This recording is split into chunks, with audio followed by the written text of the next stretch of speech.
Welcome back, everybody. It is Sunday night, and it is time for StarFall.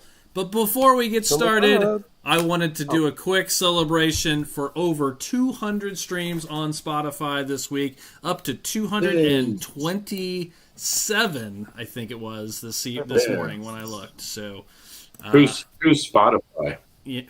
You know what I mean?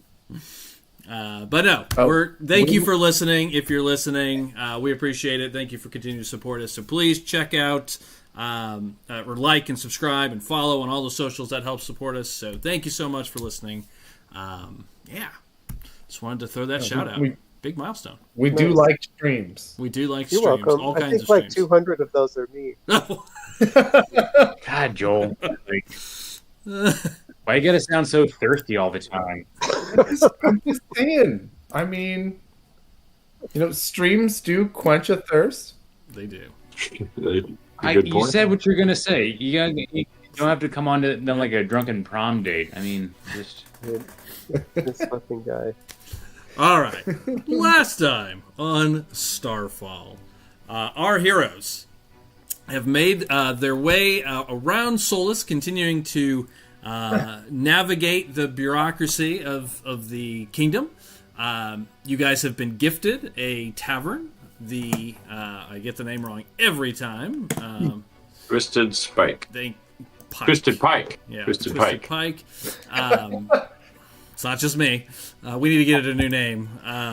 So you guys were gifted to Twisted Pike. And then ultimately decided to go forward with your first mission for the Untamed. You guys have snuck into a customs yard, broken into a warehouse, and successfully took a little satchel with three scroll cases in it. You were asked to bring back one of them, or all of them, it's unclear, and asked to not open them. At this point, you haven't opened them.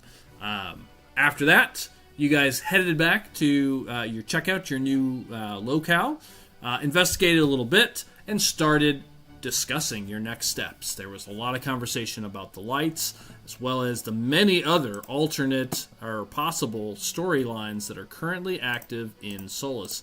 And just while I'm doing a recap, I'm going to pop it up into the screen just real quick again.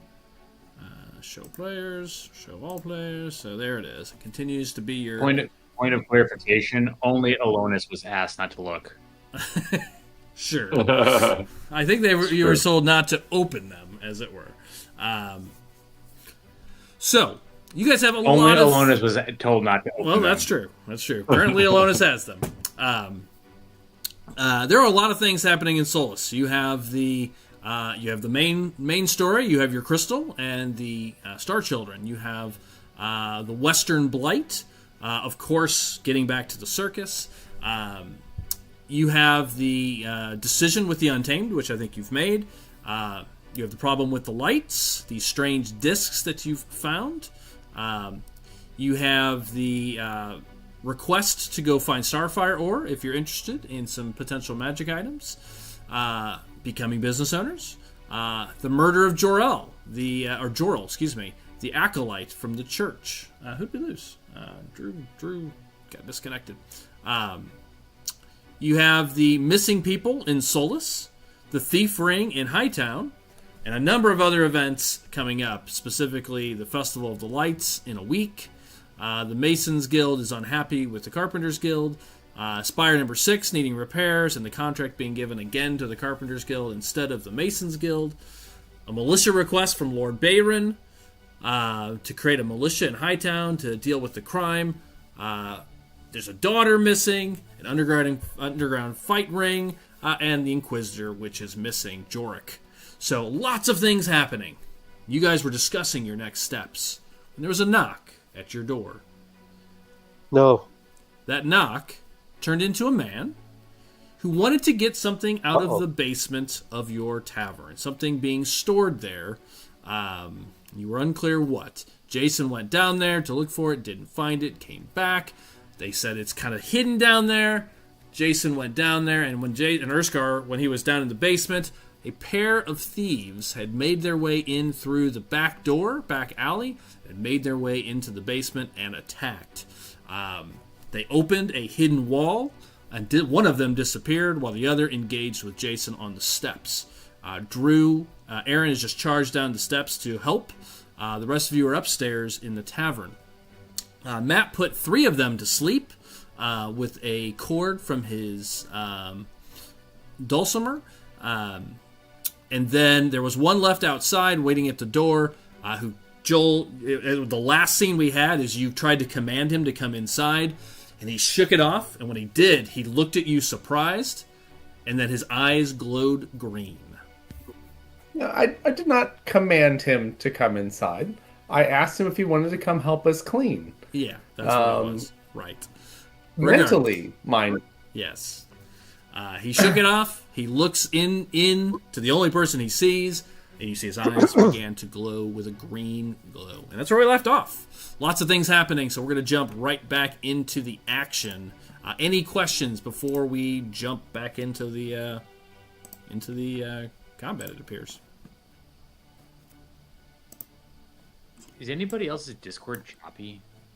Not yet. No, Not yet. No. Okay. it could happen eventually. I don't know what you're saying. We'll take Too that soon. as a no. All right, let me just get this prepped up real fast. If there is no questions, we'll jump right back into the action. We are at the top of the order, and Aaron, it is over to you, as it were. The end of last round, you had charged down the steps, taking your action to run down, and you are at the top or at the bottom of the steps. Let me switch over to the other map. Sorry, we got 2 maps. It's weird. I thought I turned that map on. I activated it anyways. Here we are.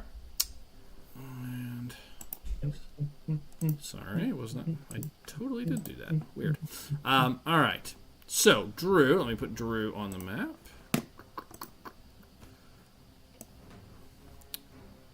Drew, you just came down the steps. You used your full action to do that. You see this thief is kind of prone and toppled on the ground.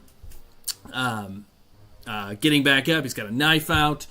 Crossbow is on the ground next to him. Jason is standing over him, just stabbed him. What do you want to do? He is prone. He is currently prone. Okay.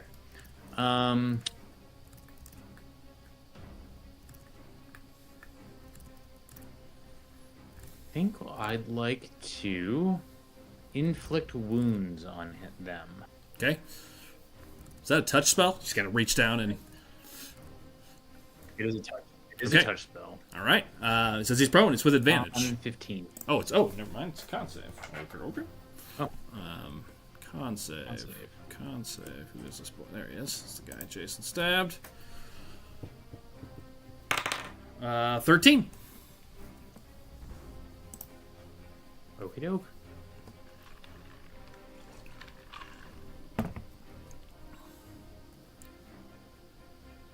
Ow. 16.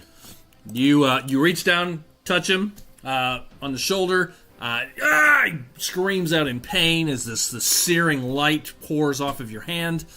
He's not dead, but he definitely looks. You see him kind of cringe back. Looks pretty wounded. Anything else, Drew?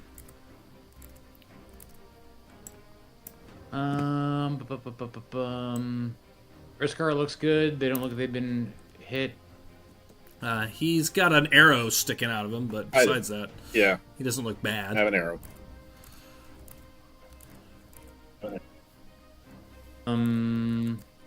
I'll save the slot then. Okay. Yep, I'll be good. End of turn. Okay. 5, 10, 15, 20, 25, action, 30. Okay, so he's doing this round. You hear footsteps moving, not back out the way, Jason, that they came in, moving further into the basement. behind that false wall. You hear boot steps. You heard something break open, and then you hear boot steps charging away. Okay. Not my turn, right? No, not yet. I was just letting you know what you hear. The other guy who was prone and just got touched is going to stand up, looks at the door, kind of like, Jay, you're between him and going through the way his buddy went. So, Drew, you see he kind of looks up the steps, like you could tell he's assessing, like where do I go? What's my next play here? And he is going to attempt to go through you. He is going to stab you. He's going to stab you on his way past, and he will take the attack of opportunity. He's going to run up the steps after he stabs at you, Drew.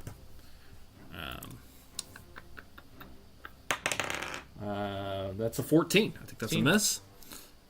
Okay, yeah, he tries to stab at you. You block this short blade away, and then he attempts to run past you. He's going to just try to run up the steps. There's enough room for two people. He's going to start heading up. You guys can each take attacks of opportunity if you wish.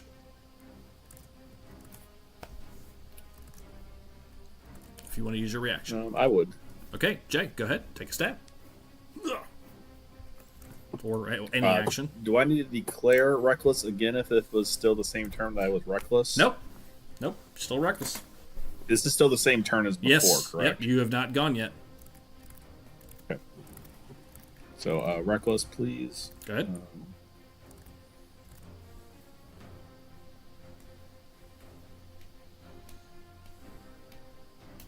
26. That'll hit. Yep. No question about it. 15. 15. He goes to run past you, Drew. Takes about 2 steps up the steps. Jay, in this blind rage, you reach up and you stab him through the chest, and you just see him gurgles out and drops onto the stairwell. He is dead. I'm guessing I don't need my frenzy damage then. So you wouldn't get that because it's a reaction attack, but since you already attacked this round, gotcha. but yeah, he's down. All right, well, that's his go. After that, it is Urskar. All right.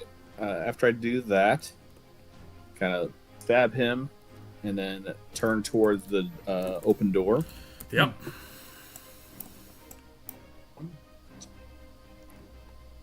It's right like here to the left. Okay. 1, 2, 3. Let's do this. 1, 2. All right. Move me 40 feet, Doug, because every time I've tried, it's not letting me do it. So. 5. It's probably because of the wall. 10, 15, 20, 25, 30, 35, 40. So the first thing you notice is the door is open, and you see that there's a table and chairs. And then there's another wall that is open, and you can see another wall has been pressed in this wall, and is apparently you can see it's kind of triggered in. And then you move into a long hallway where a couple of crates are there. And Jay, what you see from here is there's a couple of crates. One of them is open, and currently, and then at the far end of the room is another wall that is open. And you can see another wall has been depressed. And you can see the brick is in there. And you can see the guy, his head going down what looks like a sewer grate in the next room. All right. I will action dash. Okay. So 5, 10, 15, 20, 25, 30. Basically, you'll be right there over him as he's going down the sewer. Cool. Can I do something? Like, I don't mind the movement, just to describe movement. I thought it'd be something cool. Sure. So, like, right in the middle, there's like a table. There was a table in the Kind first of section. run across the table and kind of like go on all fours and then hopping over it and then go straight like at a rage at him. Okay, got it. Just for color. Yeah, love it. All right, yeah, you charge at him, catch him as he's basically. You see, he's kind of going down the steps, and I'll just describe what you're going to see next. As he sees you coming, you see him kind of grab the sides. He's going to try to slide down like fireman style down this what looks like metal ladder that leads. What you can tell, you can smell the stench coming from it. You can smell it's a stewer. There's no question about it. Actually, no, he wouldn't be able to do that because he's got one hand. Kind of, you can see he's clutching something in one arm, so he won't be able to fireman climb because he's kind of going down it one by one. So you see he's clutching a box about a little bit bigger than a bread box in his left arm, and he's using his right to kind of go down the steps. Okay. After Jay, it is Alonis upstairs. Let me bring us back upstairs. So Alonis, you really can't see anything from your vantage point. You jumped down onto the table down below. According to my map, I can see these two. Yeah, you can see. Yeah, so the door's open. Yeah, you see these two guys, I guess. Actually, I need to change the order here. Sorry, because of who he woke up. Actually, and I can see. Yeah. Yeah, that person. Yeah. So really what you see is two people at the front door laying next to each other, basically shoulder to shoulder, snoozing. You can see a third one. This guy would have stepped up because that's right. At the end of last round, he uses action to wake one of them. So you can see a third person just in range, barely, kind of like coming to, and maybe an arm from somebody. But yeah, you can see kind of right through the door. Okay. I'm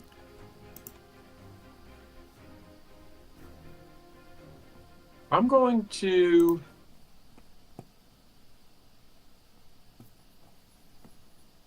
So, okay. 25, 30, 35. This is the door, right? Oh, now I see 4 people. Yep, so as you make your way to the door, yeah, you would see the one waking up, kind of in the back, and then there's another person. It's the one I described. You look nervous, like a young man, whereas these look like kind of men in their 20s. This guy looks like he's maybe 18 or 19, and he's looking back. As you make it to the door, you see he's looking at Joel. He put his hand up. He's kind of got his hand up, and he's kind of looking. His eyes are glowing green. Oh. Run up to the door. You missed the 7 o'clock show.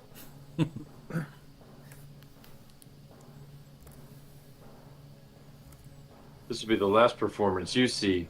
Hit him with and I put up my hand in a spray of cards, a deck of cards. Fill the area and hit all of them. Oh, okay. In a 15-foot cone. Okay, yeah, we'll hit all of them. Do you believe? Sounds like quite the gambit. Yes, it is. Yep, you will hit. You will hit all of them. Did you spray these cards out? Dex save. Dex. Dex 15. Dex. Dex saves. There we go. Well, the first 2 are asleep. They will automatically fail.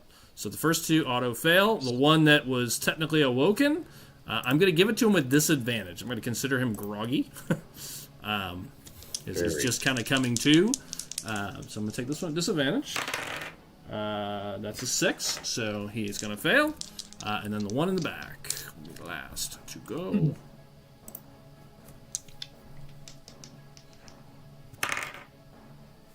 He succeeded. That is a 17.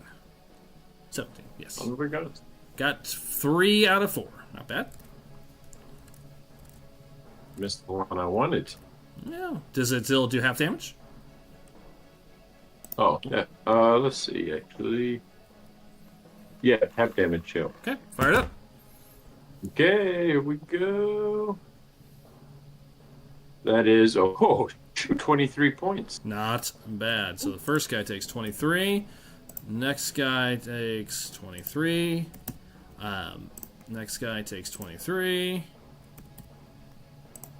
All right. So the two, as these cards rip through the air and slice and cut, the one sleeping there, one of them nicks his like jugular, and you just see him just start bleeding out, and he just drops down dead. The other one goes right into his left eye. You see it just stick into his eye, and also is instantly killed. The two of them are just insta-dead. So he's coming to. God. He turns, and this looks like a horror scene out there as these just as two people are instantly killed. It was the last show they ever are going to see. You were correct. I wasn't wrong. No, you weren't. Well, I hope they were amazed. We are a bar, so we do need to card people at the door.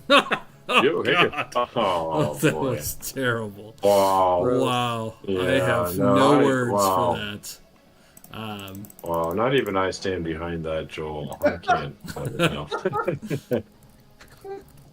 And then,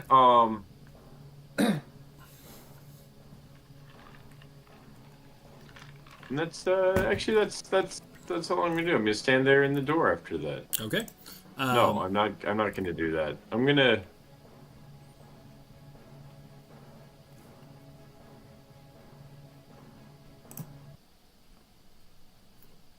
What are you doing?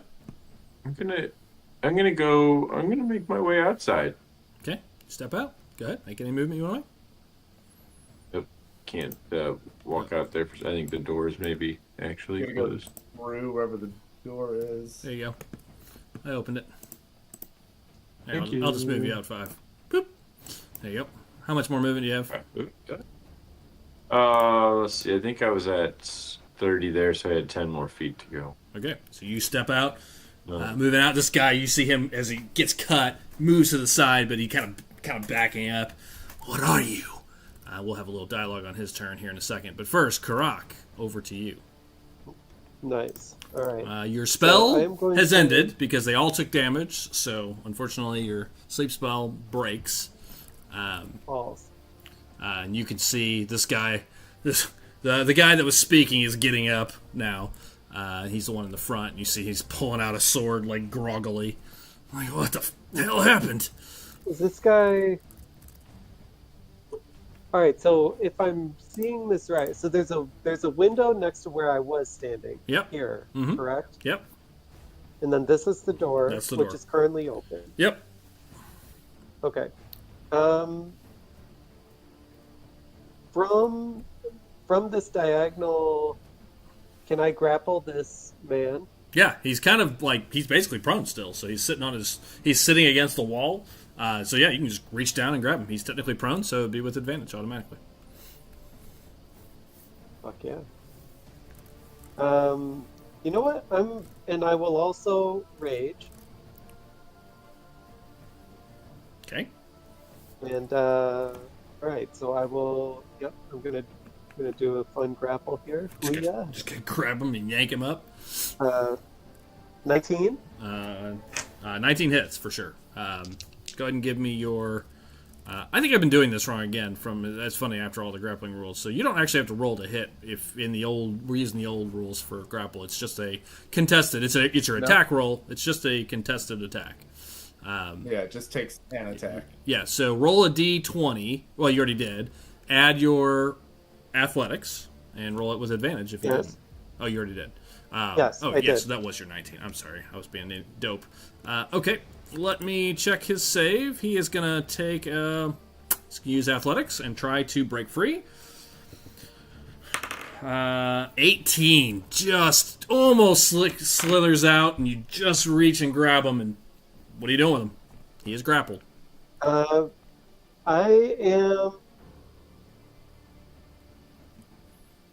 going to pull him back into the door. Okay. Go ahead and make your movement, and then I'll just move him with you. Up to half movement. Okay. Yeah, I'll pull him back in here. Get over here. And I'll tell him, don't move if you want to live. If you want to live. Yeah. Okay. Interesting. All right, so you pull him in. Anything else? Yes.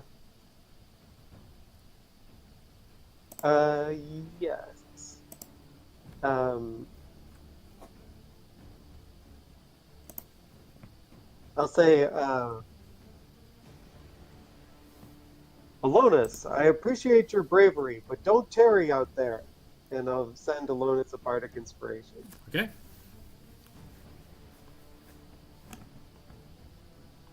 And, alright, that'll be the end of my turn. Okay. All right.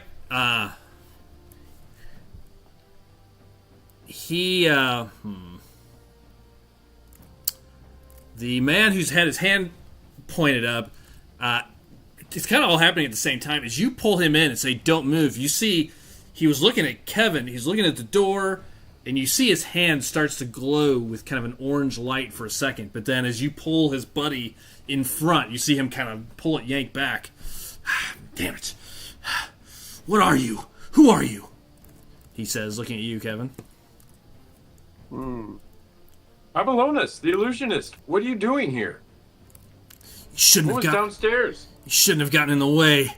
We didn't want to hurt anybody. In fact, just make sure that you're not a problem anymore. You like illusions? You see him clap his hands? I need you to make a... It's a big spell. A wisdom save. Okie dokie. About a 13? That is not enough. Did not think so. All right. Kevin. Did you roll a bardic inspiration? You Do you have a bardic inspiration? Oh, Yeah, I do. you Yeah, have a use my bardic bardic. inspiration. I had one. Okay. Oh, Matt gave You you one bardic too. inspiration, Kevin. Okay, go ahead and use your bardic inspiration. 16? You have resisted. Nothing happens. As he claps his hands together, you see a spark of green, like sparks, and they kind of form around you for a second, and then they just kind of fall powerless to your feet. Kind of. Damn, tougher than I thought. And Willywaw, it's over to you. Finally. Why did you decide to go so... Why did you decide to go last? Because he wanted to roll a 4.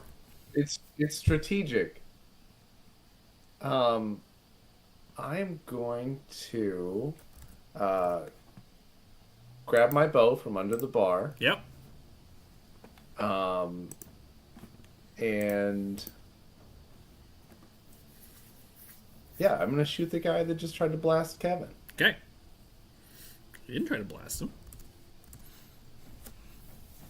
Well, he did some stuff. To be fair. He sure did. See some Some stuff. phantasm.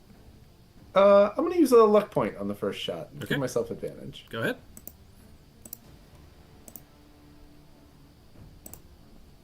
24 to hit, That'll hit. Yep.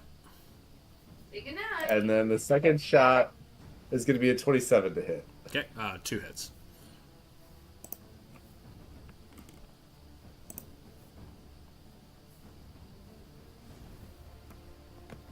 Hmm. 24 points of damage. Ow. Oh. Both. Two. I already did like 11, so... Okay. That looked good. All right. Anything else, Willywaw? No, that is all. Okay. Top of the next round. The guy you have held, you see him, Matt. He turns, trying to stab you, but he says something as he does. Francis, get him and get out of here. Get out of here. Save yourself. He yells Who's that, Francis. and then he tries to stab you. Oh. Twice. not going to try to break free this round. He's going to hopefully kill you, although he doesn't realize how tough you are. Thank you. 14 and 20 to hit. Let's see, I'm not wearing armor, so my DC is 14, or my AC. Got it. That's 2 hits.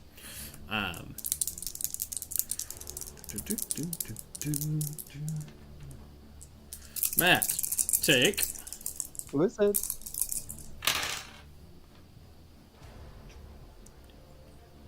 $18 points of piercing damage from the 2 attacks, so half to 9. Whoa. Oh. Ouch. Oh. Okay, and that's his whole go. That's all Wow. he can do. So, well, I warned him that he wasn't going to live. You're gonna let me go, you brute! He says as he stabs you, and then we go over. All right, to... so it's no dark side point now. You warned him. With that, we go over to Aaron.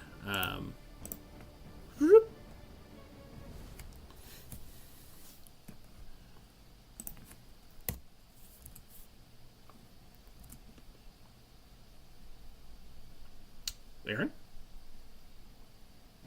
All right. There. Yeah, sorry. My Discord is being very choppy for me. Let's see. I'll move into this room because I don't know if this guy is below grade yet. Yeah. So it'll be attempt 5, to like kind of 10, 15, 20, 25, 30 puts you in the room. I don't know how much your movement is, but that's 30 to get there. Okay. My movement is 30. Okay. So I'm kind of just to kind of color this out because I'm going to do the dash action. Yeah. Take the dash action, but I kind of come in, bow, kind of sweeping the room, realize nobody's in here, and just take off towards the door. Okay. Yeah. All right. So I'll just keep moving you. So 30 more. So 5, 10, 15, 20, 25, 30 puts you at the crates in the next section. You see Jason's backside looking down. You really can't make out anything else between the debris, the door, the wall, him. That's pretty much all you can see this round. Is the guy is any part of him above the floor? He's already climbed down, partially down the ladder. Okay. All right. With that, we go over to that. Okay, that was interesting. I forgot all about this. Back upstairs for a moment. Yes. Kevin, give me a perception roll, please. 2. You.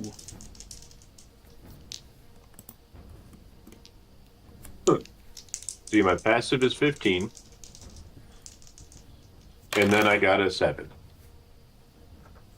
Okay, you're not surprised. As you are engaging with this guy, as you're looking, in the dark, remember, it is dark outside. There's shadows for you, since you can see in the dark. Underneath his satchel, he's got kind of a satchel underneath his cloak. You see something drop out. You're not surprised. You see something drop out of his satchel and slither across the ground towards your leg. Oh. You see a snake come out of his satchel, and it takes a bite at your ankle. You are not surprised. You did see it. It did try to stealth. It rolled a 14, so you just barely saw it with your passive, and I rolled like crap because it had advantage. Thank goodness for that. It attempts to bite you. Win and tear. Ooh, I rolled off the nat 20. 20 to hit, though. Oh, that does hit, yes. Please take 6 piercing damage. Okay. And 19 poison damage as you feel something rip through your veins as soon as it grabs onto you, and it doesn't let go. It just grips on. The creature does take 5 cold damage. 5? Okay, I was going to ask. I thought you had some. I wasn't Armor of Agathis goes off. Okay, thank you for remembering. It does. It was just level 1. Yeah, you see some brines, some frozen brines across its head, and you see this thing kind of. It's like 6 feet long as it kind of recoils out of his little satchel. And you see basically its mouth is wrapped around your ankle, and you see the other, like the tail, starting to come around to like try to constrict around your leg. Yeah. Okay. After that, that's his whole go. We go back downstairs. Sure, card didn't get him in the satchel. No, you wouldn't. Well, no, I would say not. They're very sharp cards. They were. You know what? I'm gonna make a roll, Kevin. I'm gonna make a roll. He was right at the edge of it. I'm going to make a roll. I'm going to give you a chance, yeah. Call high or low, Kevin. Low. I rolled a 12. I gave you a 50-50 shot.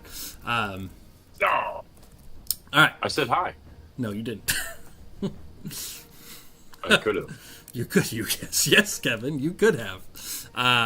Jay, he is going to action... disengage, because you are basically in threat range. He's going to action disengage. Actually, he's not. He will take it. He is going to fall. He just lets go, seeing that you're there. He is going to fall and take the falling damage, which I just did. I will attempt to take that half damage with an acrobatics check. He failed that. You see him fall down.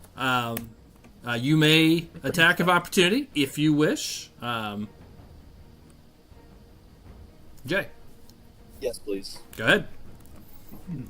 I know I'm just running up, so I don't know if this is possible or not. Can I, when I'm doing the attack, can I swipe it like whatever he's carrying it to try and knock it out of his hand, or is that too controlled? Yeah, no, too controlled for D&D rolls. Throw it out there. Yep, just hit him with the trident, please. Kind of like a running stab. Yep. Yeah, you just kind of stab at his arm while he's trying to let go and leap down. Yeah, if you had like the disarm ability, which is a fighter ability, absolutely you could do that. Allow you to target that. Okay. Since there is a skill for that. For the reaction, I can't make that reckless, correct? Correct. You've not had your turn yet. Yep, that's what I figured. Double checking. Ooh, and a bomb. So 9. Yeah, as he leaps down, you just weren't expecting him to fall, and you see it's like a good 10 feet down. You see him leap down. You see him kind of like, ah! You hear him groan, and then he is going to run. You see him run into the darkness. He instantly disappears. It is pitch black down there. In fact, it's pitch black really even here. That should have been a disadvantage because it's pitch black in this back area. But if you saw some shadows, like, it is pitch black down there. All you hear is a splash, and then he is going to run and action dash. You see him you hear him go tearing off. So let me make a note real quick. I need a piece of scrap paper for tonight. I use this one. Okay, that's his whole go. Urskar, over to you. Continue pursuit. You're gonna go ahead and go down there. Yep. Okay. How would you like to go down? It's 10 feet of climbing, unless you like drop. It's 10 feet of movement, and it's considered difficult terrain because it's a ladder. So it'd be 20 feet of movement to do it controlled. If you just want to leap down, you can take some bludgeoning damage on the way down. Leap down. Okay. Acrobatics check if you want to try to take some of the damage off. Never mind. Don't even bother rolling. I rolled a 1, so 1 damage. Even at half, still 1. Okay. You drop down. I need you. All you hear are footsteps echoing. Yeah, that's what I was going to basically do. Like, listen to where I hear the splashing, basically, and run that direction. Give me a perception check. It's pretty easy, because there is some splashing, at least for the moment. But it's echoing throughout, kind of, you can tell it's enclosed and tight. Your head is scraping across the roof of this sewer. Like, this is going to be tight for you. But give me a quick perception roll to make sure you can see which direction, because you can tell it goes both ways. I rolled a 1, so 10 total. 50-50 shot, Jay. They went left or they went right. All you hear is in the pitch dark.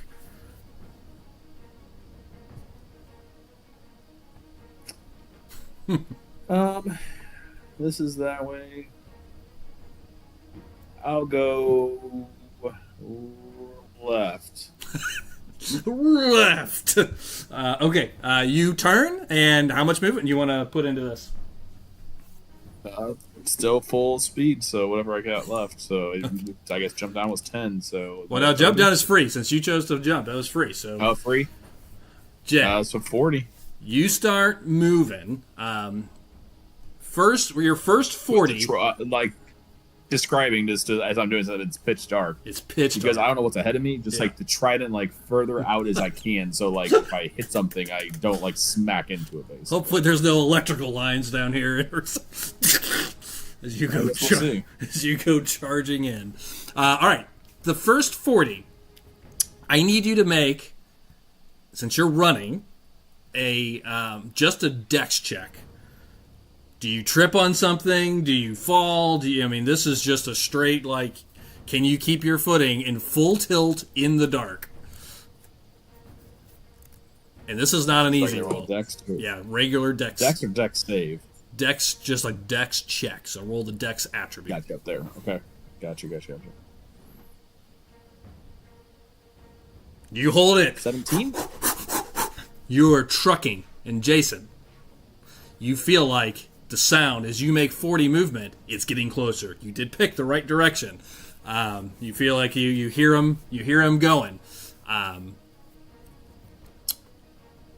Would you like to action dash, or are you good? Action dash, I can't do anything. Correct. Yeah. I won't be able to do anything again. How close does it feel like? Pretty close. Sounds like you gained on him pretty well.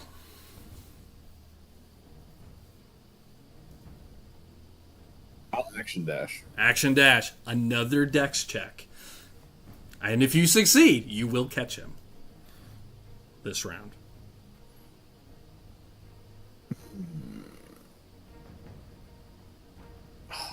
Oh, damn. Nope. Heroic. I'm using my heroic inspiration. Please. That's why you have them. You got me. As you go charging. I rolled tonight out of 5 rolls. 5 rolls. I rolled a 1, 2, 15, 3, 4. Sounds like a Joel kind of night. Jesus. You charge in, and as you're running, you trip over like a grate, or you're not sure what it was, and you just go tumbling onto the ground, and then you hear the footsteps on their turn, continue going. You got pretty close, so there's another chance to try to catch him, for sure. But that's the end of the round. Alonis, over to you. I'll let my cat in, but I'm listening. Back to me? Yep. Alrighty.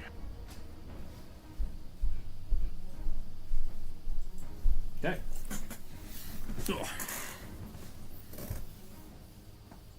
Alright, I got the snake on me. Yep. Covered in frost. I am going to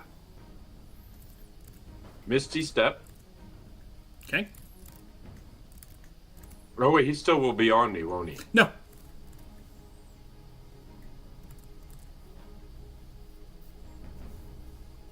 If you Misty Step. Misty Step. Yep. Around the corner over here. Okay. You can move yourself there. Kind of theater of the mind out there. You're on a little side street. Yep. There's a main street that's about 2 blocks, probably about 60 feet down up north. And then there's the main street that you guys came down to come into the lower level. Right here, it's very quiet. Got it. How does how does poison typically work in D&D? Do I or maybe my character just doesn't know this. So feel free to say you have no clue. It's a status. Well, it depends. There are Got it. different kinds of. There are some poison that affects you like physically, and there are some that just do Keeps damage. getting worse. Or? Yes. As of this moment, you feel the burn, but you don't feel like disoriented or anything else like that. You were not poisoned. Okay, got it. It just took poison Got it. damage. Well, the poison. Okay, got it. That was the question at hand here. Great. Put myself over there. I believe. Let me check real Hey, quick. I screwed something up, though, then- Kevin. I did screw something up, and I want to correct it because I was rereading this. Can you make a con save? If you make a con save, you only take that 19 at half. And I missed that Okay. next sentence, so never mind. Don't All good. worry. I took it fully. All good.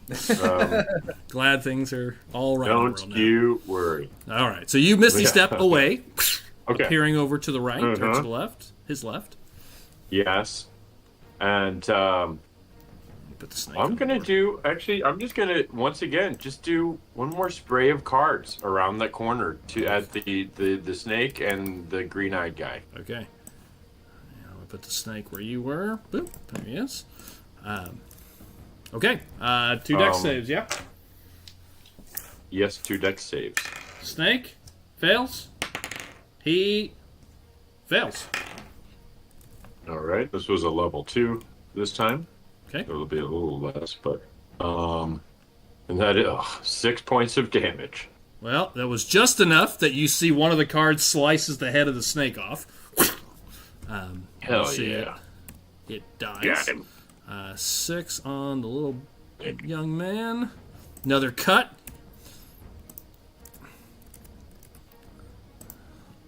Okay. Damn, you are tricky. He looks over at you as you disappear and appear over there. Oh yeah, and then hide back around the corner a little further. Yeah, okay. Anything else? That's it. Okay, Karak, over to you. Followed by Willywaw. All right. Oh, actually me. Then Willywaw.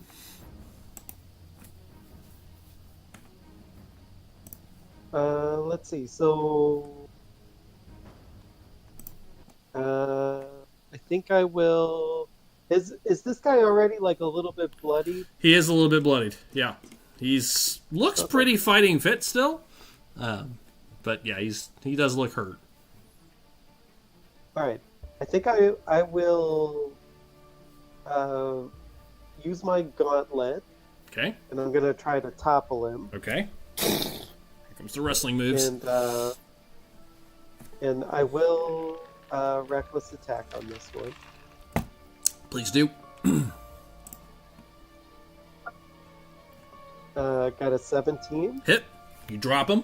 Well, possibly. Nice. I got a con save that. All right. So that's 7, 8, 9. Oh yeah. 14 points. 14, and he drops to the ground. You do successfully topple him as you trip him and bring him down, wrestling style. You hear him Nice. groan out. Is he still conscious? Yep, he's still conscious. All right. Then I'll hit him with my gauntlet again. Okay. And on the second attack, I do not attack with advantage. Yeah, no, you do. All your attacks. Oh, okay. And he's prone, so you have advantage again. You have like double advantage here. Which is good. Double. Because that nat 1 gets 23? erased. Nailed. Nice. For 9 points. Let my cat hit him again. A jerk today. All right, 9 more. You punch him in the face. You see he's very bloodied. You see his nose break. You know, you see his eyes kind of bleeding. His nose is bleeding. His face, couple teeth come out. He groans out. Nice. Yeah. And then I'll tell him again. Stop resisting if you expect to live. Okay. Anything else, Matt? No, that's it. Okay. You hear outside, Kevin, you see, Bruce! Lay off of him! And he runs up towards you, Matt. and you see him kind of push forward, and you feel sort of a wave of energy coming towards you. Ooh. Stand by.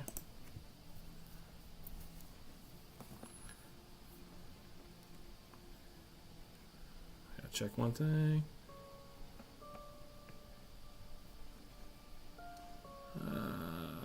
Let's see. Yeah, you feel this wave of just pure force coming towards you, and as it hits, you hear a thunderous go off. I need you, and sadly, Joel, even you, to roll a, hi buddy, con save, please. He's hitting all of us? Yep. Even his buddy? Yep. Doesn't know his own strength.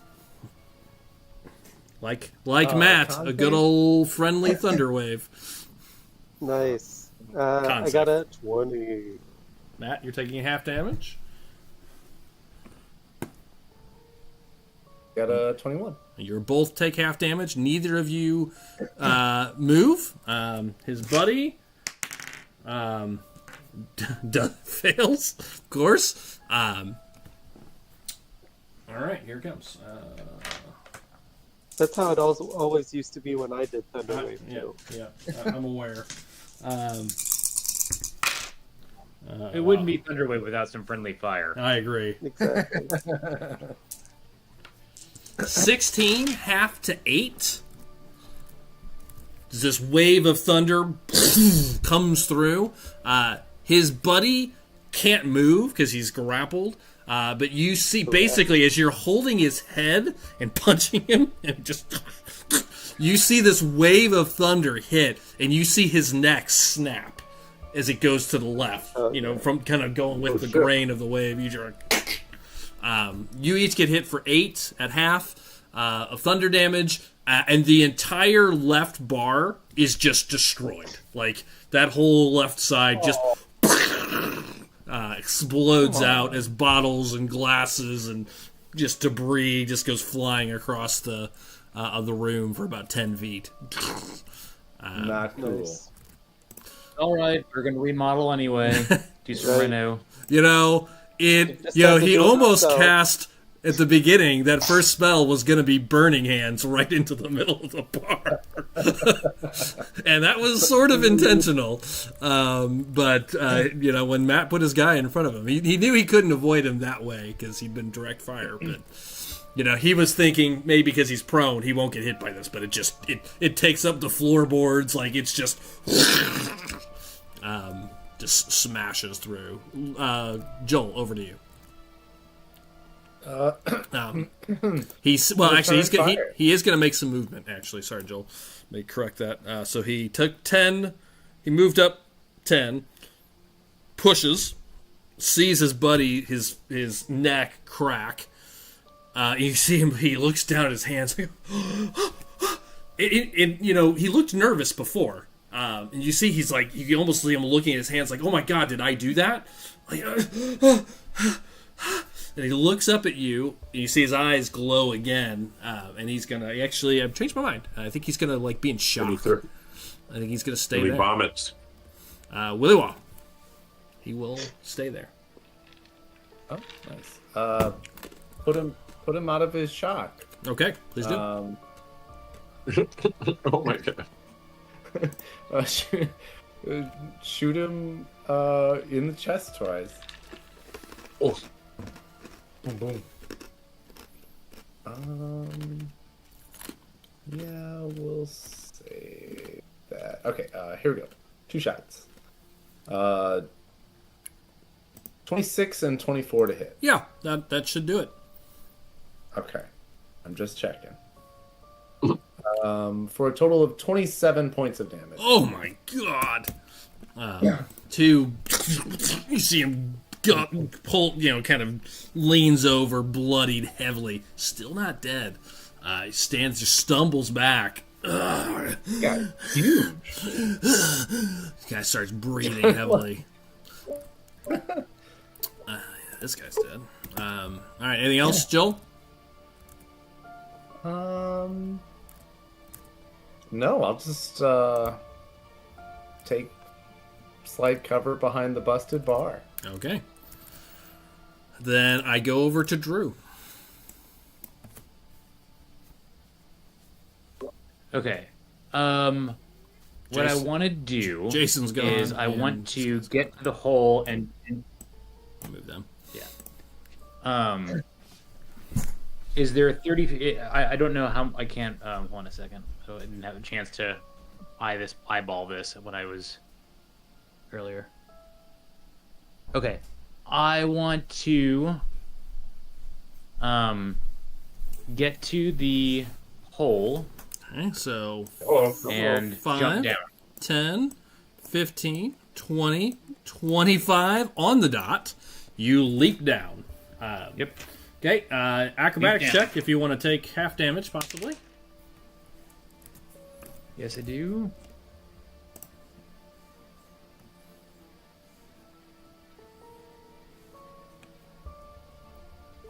You do.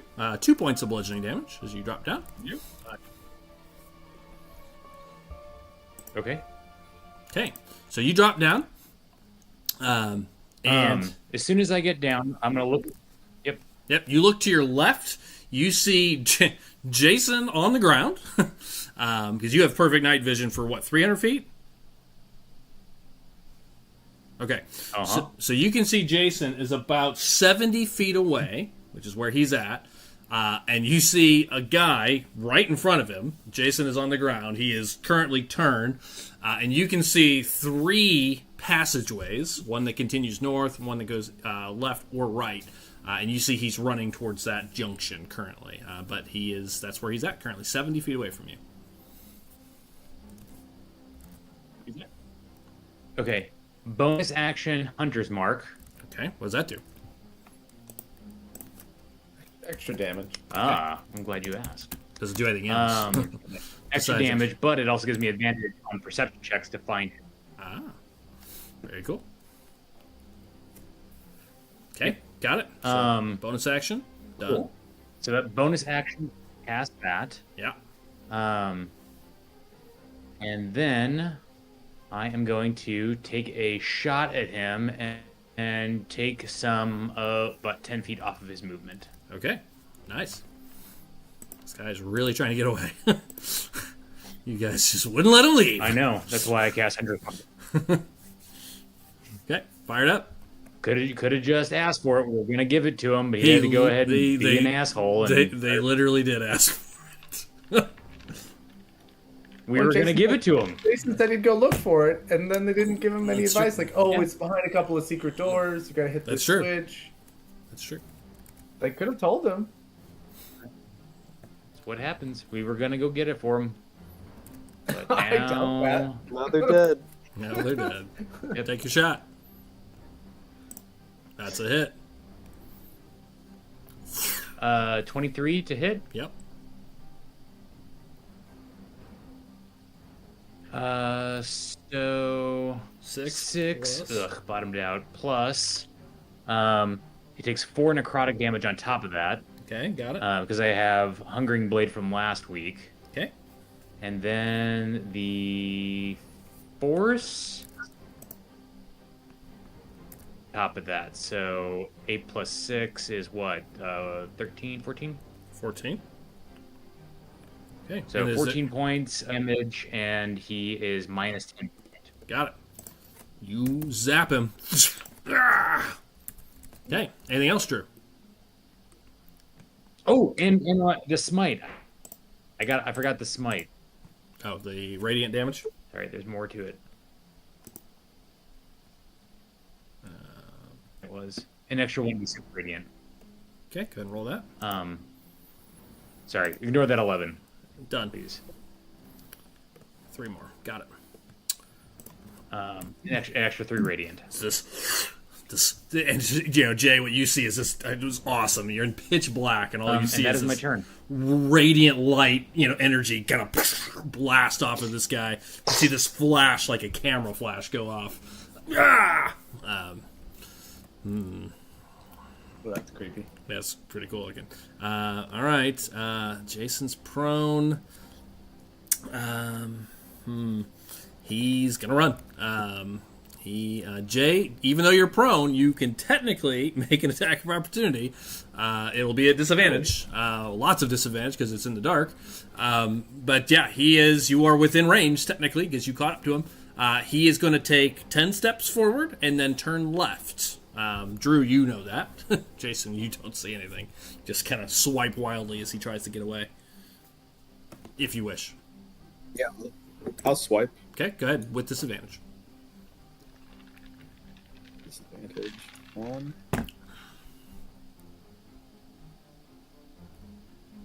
13 is a miss. 13? Yeah, it's a miss. He leaps over it, and then you hear him takes a turn and runs. Okay, got his movement. Jay, over to you. Alrighty. Pick myself up as fast as I can. Yep, half your movement. Alright, and then listen to where he's going. Okay. Give me I guess perception again? Yep. First a perception check. See if you can gear him out. Yep, you got him. 15? Can I yell to Ursula? Sure. Well, he already got him, so fine. But yes, if you want to color that out, you can. Jay, half movement to stand. Okay. Yep, stand. Ursula, he's going left. And hear that, and then just go left. Okay. 20 more movement then. Jay, please make a perception check because you can't even see the wall to go left. I mean, it is pitch black. It is nothing. Didn't he just do something where it flashed like bright in there? Yeah, and that's why I'm going to give you a chance to make the turn because you may have seen it for a second up ahead. You were like running through a pitch black cave, which is awesome. Go ahead. It's a perception check. You make the turn, just barely. You kind of clip your arm. It was a DC 15. You clip your arm around it, kind of feel for it. Like, I know I saw it around here somewhere. So that's so you move. You 20 or just 20 to stand up. 20. It's 10 up 20. and then 10 to the left. So you've made the turn. Okay. And because you made that perception check, no stumble either. Basically, you saw kind of the floor. You saw the grooves. Yep. You're good. So you make the turn. Now what do you want to do? Yell to him. Yell. Yell, stop. Give me that back. Okay. Do you want to attempt a dash to catch him? With an action dash? Or not?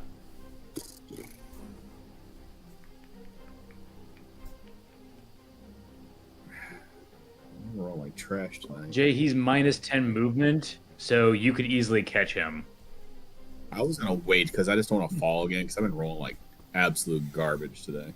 No, you'll make it. Thank you for the reminder of that, Drew. Thanks. I appreciate my little that. chart there. I was trying to see if I can do anything else, but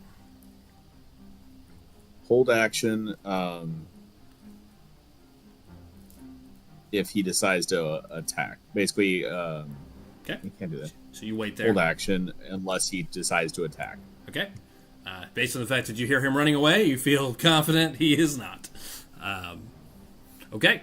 Okay. Well, I mean, I can't do it. Like if I do action dash, I need to move like half my movement. Do I still have to make a roll? If you decide to move half movement, I assume you're moving carefully. In which case, no.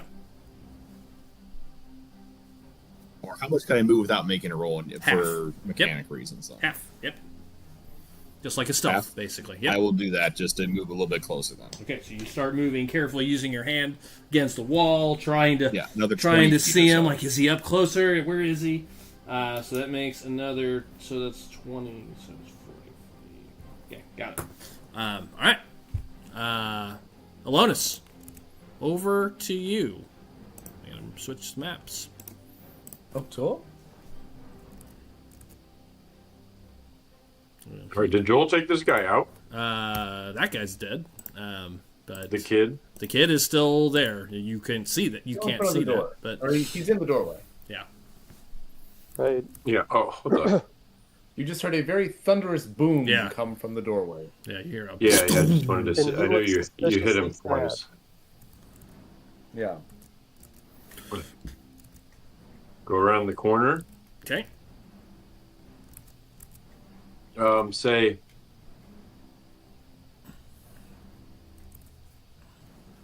I know a young kid with power. We just want to talk. Okay. Is that it? Get down on your knees. Murdered Pull all out my Oh, boy. conjure my rapier into my hand. Get down on your knees. Yeah. You see he's looking at his no. hands. He looks over at you, but he's looking at his hands like, I can't believe I just did that. You see he's in shock a little bit. My sister had power like that she didn't understand. Oh, sister. Kevin, Wow. give me a persuasion check. About 821. Bless you. Excuse me. Okay, we'll come back to that. Anything else? You holding there? Hold. If he moves, I stab. Okay, then you have to step one step closer. Yep. Yeah, go the other. Yeah. If he moves, you stab. Got it. Understood. Karak, over to you. All right. I'm going to walk up to him and say, if you expect to live, do not attack us. Okay. I got this correct. What do you have? He's got a sword pointed at him. True.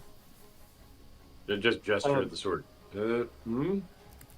Is there an intuition check you can try to make to see if a person is gonna not attack you? Sure. I'd give you insight if you want to kind of read what do you think he's going to do. And he is All right. next. Oh, nice! I got a 4. You have no idea. Oh, yeah. Oh, okay. And so he says again. I'll just stand there and but I'll keep an action on hold Yep. to if he tries to attack, I'm gonna try to topple it. Okay, got it. So 2 held actions if he moves. Understood. Kevin, on his round, as he sees you, 2, he's looking at his hands. He drops down to his knees, as ordered. Oh no. He's kind of breathing heavily, and that's all he's going to do. He's going to hold there for the round. Willy-Wall.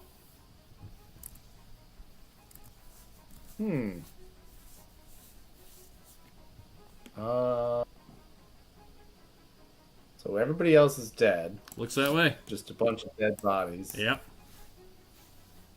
Wait, what happened to the guy that was coming up the stairs? There's nobody coming up the steps. I mean, never mind. Yeah.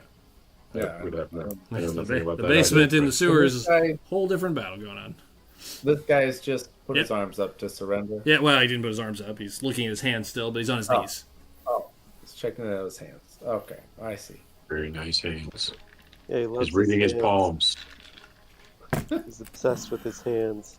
Joel, Exfoliation. any action? You got to hold. Can get handsy. Well, I guess I won't shoot him. I mean, Okay. That's good. Well, in that case, yeah. we can just finish up downstairs then and see if this guy gets away or not, depending on what the group does. We can move it. I will.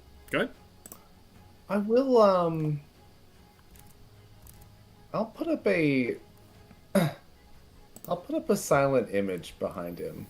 I'm going to put up an illusion behind the guy of just an earthen wall barrier appearing behind him, Okay. blocking him in.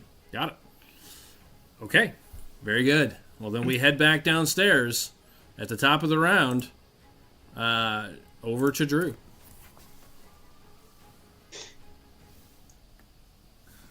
Okay, so Basically, there is a wall. There's run a turn up to the 80 feet away from you. 70 feet is where Jason was. The guy moved 10 and then turned to the left junction last round. okay. So I'm going to dash to the wall. Okay, you won't even make it to the and junction. Then now. I will. You won't make it to the junction. It's Even if I dash? It's 80 feet away. Okay. Okay, I'll have to do this out of order then. I will Misty Step to 30 feet and then move my full 60 feet. Okay. Actually, no. I'll move. No, wait. Yeah, I'll move my full 60 feet. I have to. Okay. So you first Misty Step 30. Okay. So then it is 50 away. So basically, your full dash, you will turn the corner. Plus 10. Yep. So right.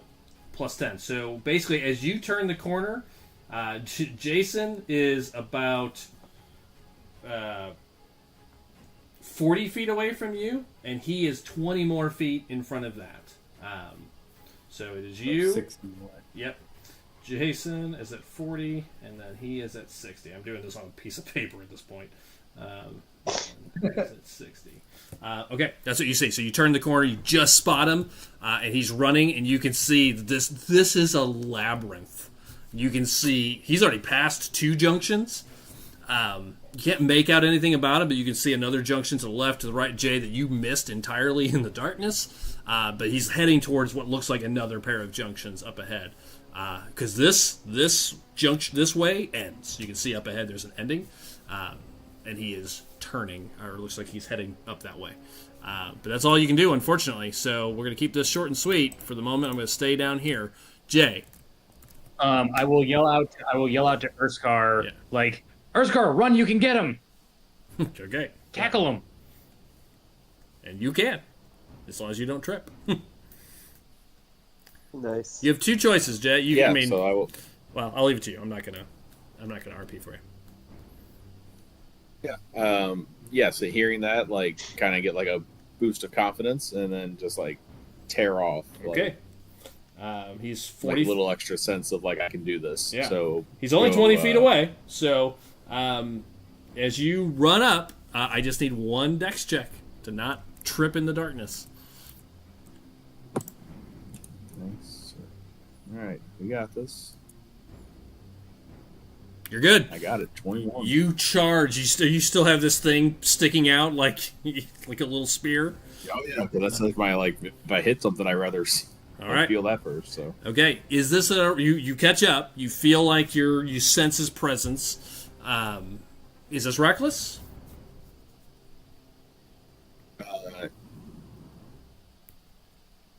Yeah. Okay, so it's advantage, disadvantage, so it's an even shot.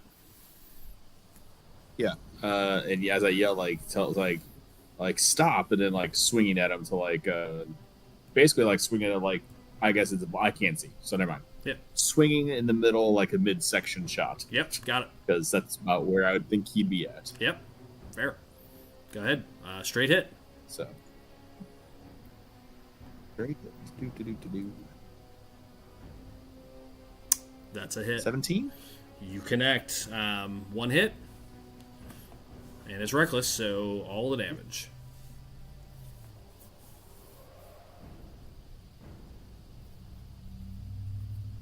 Alright, so 11. Got it. Plus? Plus the frenzy damage. Yep.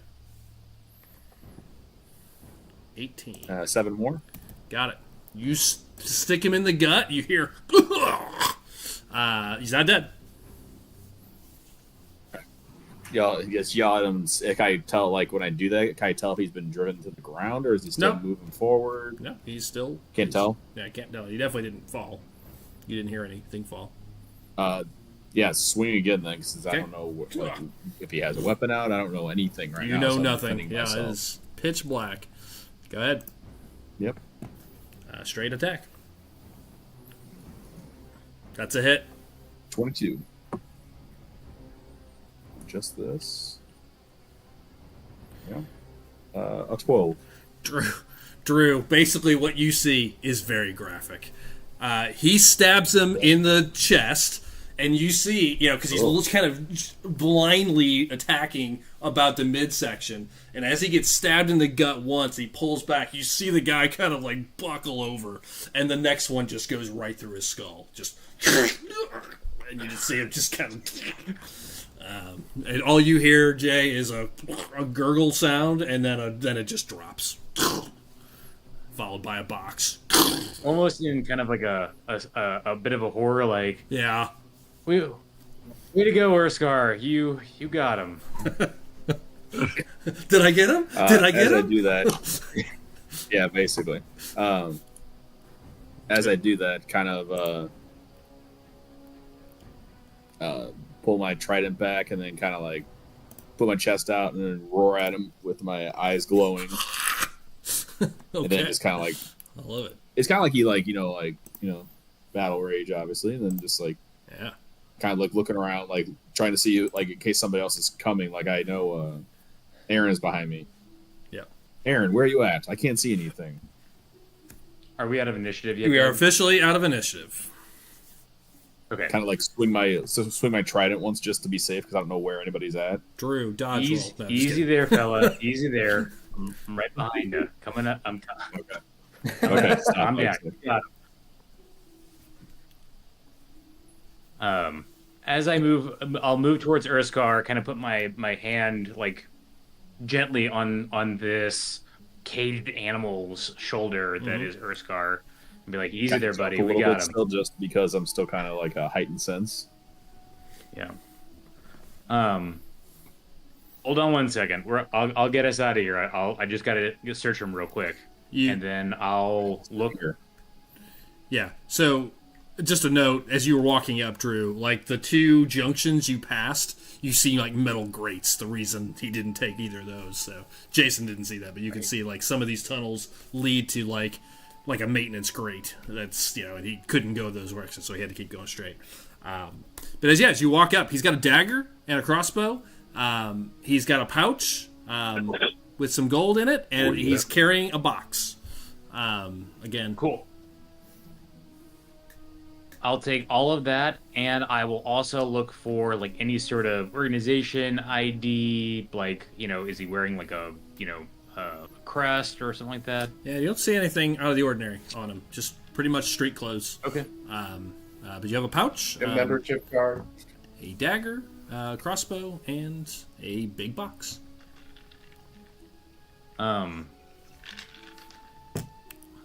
Cool. You guys can make your way back up. Yeah. Let's do that. Okay. Cool.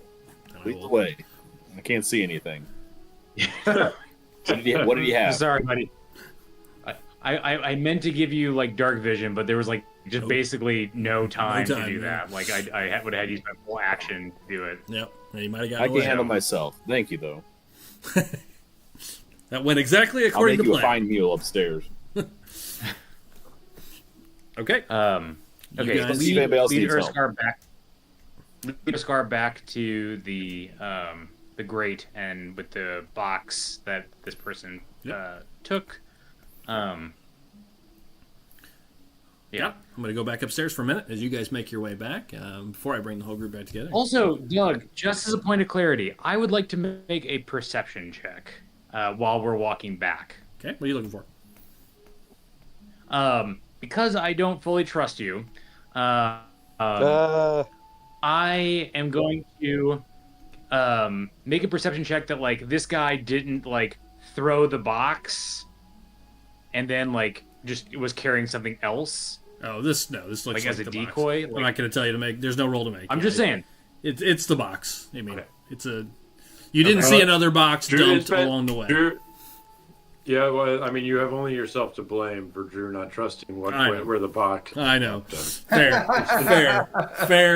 I think you need to blame somebody else. Lots of somebody else's, but sure. Whoa. For our listeners, we had a whole story arc in our Star Wars game about a hidden box on Drew's ship that people kept hiding from him, and it was this black box of doom that just kept popping back up.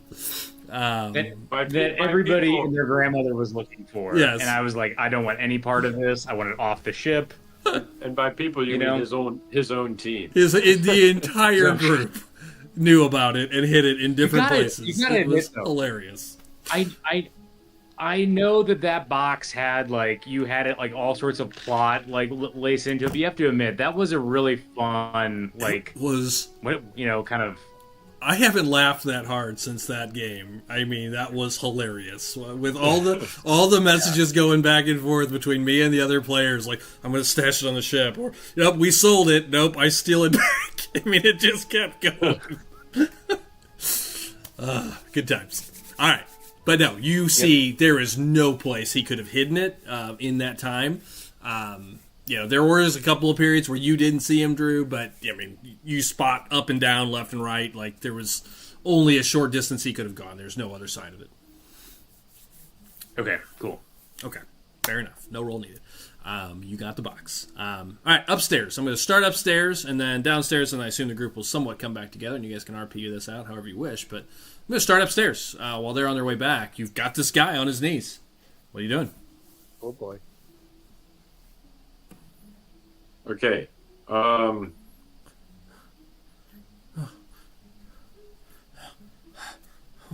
Just kind of tap my rapier on his back.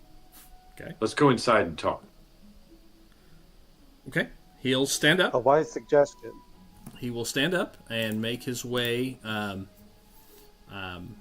inside. He can't look at the guy whose neck he just broke. He looks away, and he'll just kind of come in. You'll see him pull out one of the chairs at the table, but he misses. He goes to sit down. You just see he just crumples onto the ground, just heaving. I killed him. What happened? Yes.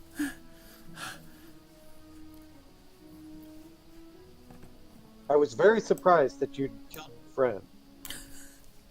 I didn't mean to. And yet you did. I just wanted to help him. Karak. Please, allow me to have a conversation with you. You're scaring him. Why were they attacking us when they had no power to attack us? Because they do have a lot of integrity. Integrity? They snuck into our base. I don't know if you know that at this point. You don't even know.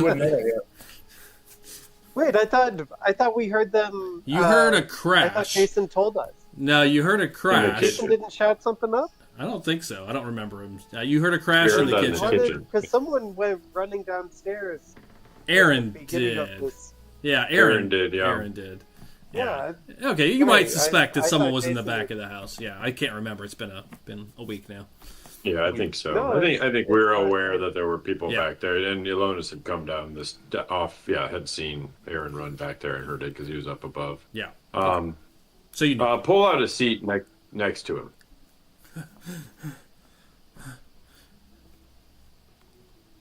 Okay. You're very powerful, but what are you doing here? Why are you helping these people? Who are you with? I was just. They took me in. We were just supposed to. I was just supposed to help get the stuff back. He'll be so angry. Oh God. Exactly. You were just helping, and you didn't feel like you had a choice, did you? No, I didn't have a choice. They take care of us. They feed us. They keep us safe. We were just supposed to get it back. He took me in. They're not keeping you safe right now. He's just mumbling at this point. Who is he? Who are you talking about? He looks over. You can tell us at the body. He can't hear you. He was always so nice to me. He never shunned me. I'm different, like you. He's about your age, Kevin. He's like 18. Yeah. I'm different. He took me in, and I just helped him every once in a while. Who did? The guy that's laying over there took you in? Yes. Who is he? Who is he? He gives you his name. I forgot what name I yelled out. Oh, Yeah. Don't worry. I'll make sure his soul passes on. Yeah, properly. don't worry. Father Willywaw is going to pray over him. Yeah, He'll pass through. He's very Just fine. I forgot what name I over his body. randomly yelled in the heat of combat there. It's Bruce.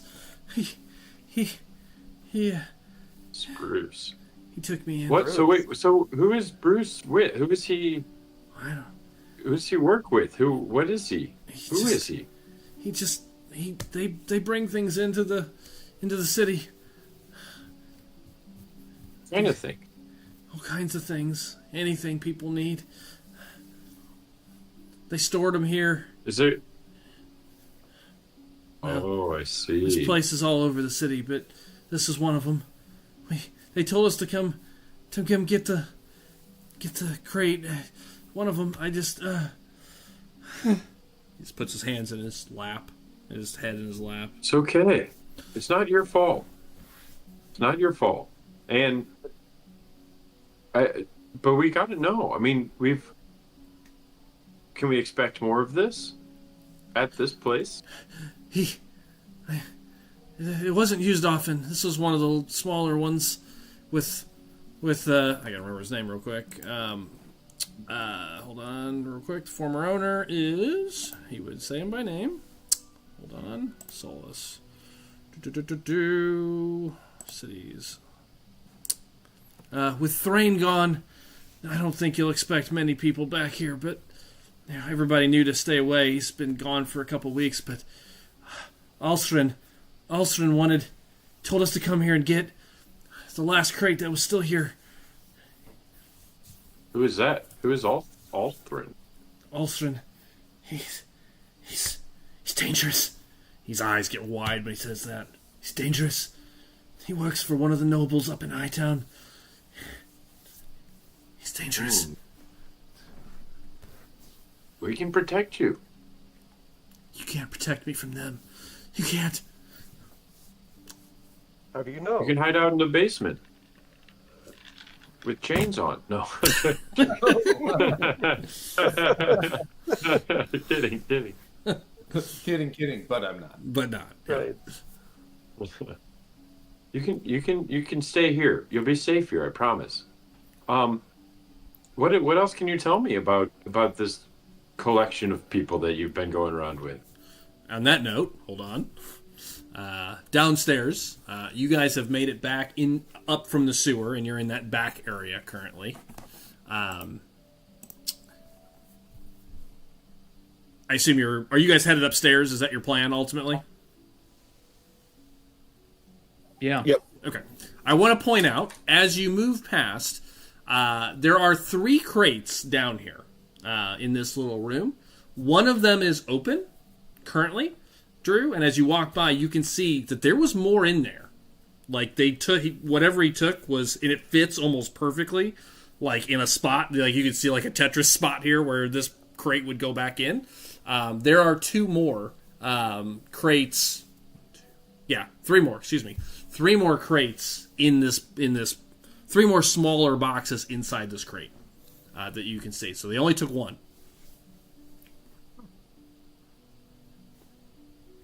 Okay. Make a note of that. So there's 4 boxes total. Inside the crate, there are 3 full-size crates. Inside this one that he opened, there are 4 smaller boxes. Okay. 3 now. And 1 in your hand. Right.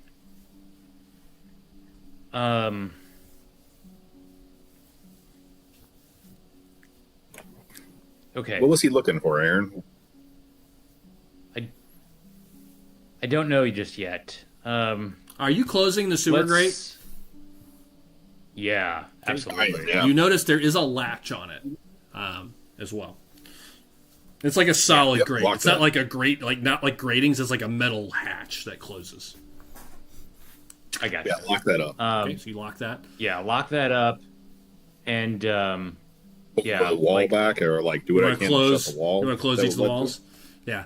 It takes a moment to figure it out, but there's another hidden square next to the first one that pushes in, and then the wall closes, and then both slots return to normal. And so that's what happens in both of these two smaller doors. And then the lantern outside in the main basement, opens up the back wall. So there were three hidden doors back there. Oh, crazy. Kind of sit next to Aaron and kind of like look over his shoulder as he was kind of looking in the crates. Mm-hmm. Yeah, you can't see anything, so. Yeah, I just know he's right in front of me. If I look over his shoulder, it may not be his shoulder, but sure. It's true. Guessing, I'm assuming he's in front of me. Yes, no one's coming. Looks clear. Looks clear. Aaron, I'll make my way back up top and see if anybody else needs this. Is there anything else in here we need to look at? No, I'm gonna check out the rest of these crates and see what we've gotten ourselves into. Crates? There's crates in here? Yes, there is. There are 3 more of these. The guy downstairs who you delicately defeated, killed, defeated in heated battle, humanely killed. Had a crate, and there are 3 bigger boxes in here, and the one that he opened up had 4 of these little boxes in it. He took 1, and there are 3 more. So I'm thinking there might be, in each of these crates, might be 4 other smaller boxes. So I'm going to check that out. Well, I hope it's worth dying for. Well, he died. That's what I'm saying. Like, hopefully, whoever's in the crate. I hope real fucking. I'm not going to kill you next. Yeah. Once I'm back. So. Yeah. Kills initiative. Can I see I can't see the next door to go through? Yeah, yes, you can. There's a little bit of light, a glimmer of light coming from upstairs, enough that you can see your way to make your way upstairs if you wish. I'm going to head upstairs because I can't see anything, and I want to check make sure everybody else is okay. Okay. So Doug, I'll make my way up here. Let me know if you need anything. You said there was a lamp that was or a wall fixture that was the... Yes, that opens the first door from the actual basement. Main one, yeah. That opens the main one, and then the rest are hidden inside the walls. And there are no other wall fixtures around here? No, that was the only... There are 2 lampposts in the room with the table. If you want to check those, they don't do anything. They're all currently unlit. I want to turn them on. I want to light them. All right, then you light them up, lighting up the lower level, pretty well. Yeah, that's what I wanted. Okay, Jay, with the lights on, you definitely have no problem if you want to go upstairs. Okay. Okay. Sure. Do you need some help, or do you want me to go upstairs? Go upstairs, make sure that everything's okay. Let me know if anybody up there needs to be healed. Yeah. Doug, mechanically, because I don't know if this was forgotten about, and I just want to make sure it's okay. Remember, I was shot I had poison damage. Yeah, it was just damage. Oh, just one time. I didn't know if it was continuous. Nope, you're good. I was asking. Okay, I just want to make sure. Okay, I'll just make my way. Pull the air out. Yeah. Make your way as I'm walking, and walk upstairs. You die on the way. No, just kidding. The poison finishes you off. No, just kidding. Love boss. Okay, so you head upstairs. Did Drew walk away? Yeah, Drew walked away for a second. No, you're right there. All right, Drew. What's your plan down here? You want to open all these boxes? Is that the plan? You're gonna spend some time doing that? Yeah, I want to at least open up the 2 other boxes that are in here, the bigger crates, and then after that, I want to spend some time opening up this box. Okay. All right. Jason heads upstairs. I'm going to tell you what you find. You're going to spend probably 5 or 10 minutes down here, Drew. We'll go back to the other group, let them RP for a moment or 2, and then bring everybody together, I assume. Drew, you open up the other 2 larger crates. There's nothing in them. They are currently empty. So it doesn't take you very long. Kind of open those up. They look like they haven't been used in some time. So you open up the main one. You have your little one and 3 more little ones. Are you wanting to open up all of those? No, just the one that I'm holding. Okay. You open the one you're holding. Pop it open.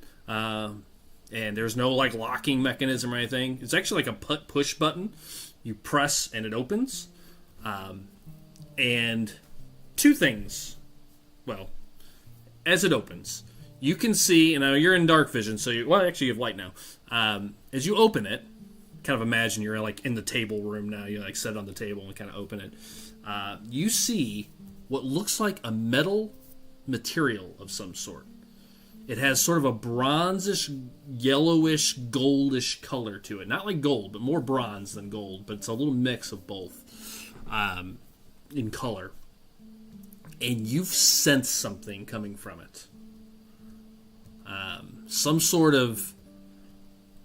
You sense magic. There is like a raw magic here coming from this. I'd like you to make a perception check and a religion or arcana check. It's a holocron.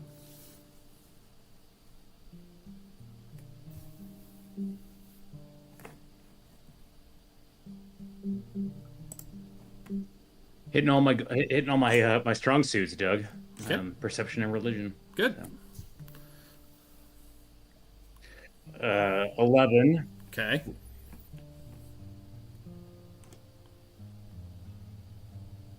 And on perception. Yep, got and that. Then and then a 26 on my religion. As you look at this and you feel it, the power and the magic you feel. If you failed that, I'd have you roll an arcana check, but no need. That you sense from it is nothing short of evil. It is like a necrotic / demonic energy coming from this box. Once you opened it, it's like the box was almost concealing it. You know what this is. This is a very rare, special metal used in... It is only found in demonic realms. Very rarely found on the material plane. What's that? So it's like infernal metal? Yeah, essentially. Very rarely found on the mortal world. The church would find it horrifically illegal. Like, upon death, if found on you, kind of thing. Like, no questions asked. Is it... Burned at the stake kind of moment. Like, similar... heresy. Is it similar to the... Since I have some downtime, I will also pull out that box from the lamp. Yeah. The disc. And see, like, spend some time looking at it, checking if it's made out of the same stuff, and I kind of missed it. That was the perception check you failed. So as you pull it back out and you look at it, yeah, it's a very similar color. It's not putting off that same energy because it's so much smaller, like than this giant box full of it. But as you look at it, the material, kind of spend the rest of your 10 minutes there looking at it. Yeah, it's the same stuff. This disc is made out of this material. Okay. Good catch. Take the box and the disc. Close up the other crate. Like, don't open. I'm not going to open up anything else. But like, basically, kind of take everything, kind of put it all together, and I'm going to walk upstairs. Got it. All right. I'm going to let the other group RP, and then you'll come up in the middle of that conversation. Back to you guys. You've got this guy at the table. Any more questions before Drew comes up that you want to talk to him about? He seems to be in shock at this moment. Jason comes up a few moments into this conversation. What's the name of the noble? Can you tell us that? He works for Lord Bayron. Lord Bayron. Joel, I'm not familiar with Lord. Joel, you recognize the name because that was earlier today. Lord Bayron was the lord that wanted to hire his own private militia to start protecting Hightown. Oh, yeah. I wrote his name down. I've got it right here. There you go. Hoity-toity dude. Okay, Dave. I will speak up while I'm praying over Bruce. In a very casual tone. Oh, yeah. I saw that guy today. He was meeting with the Duke. Was worried about protecting the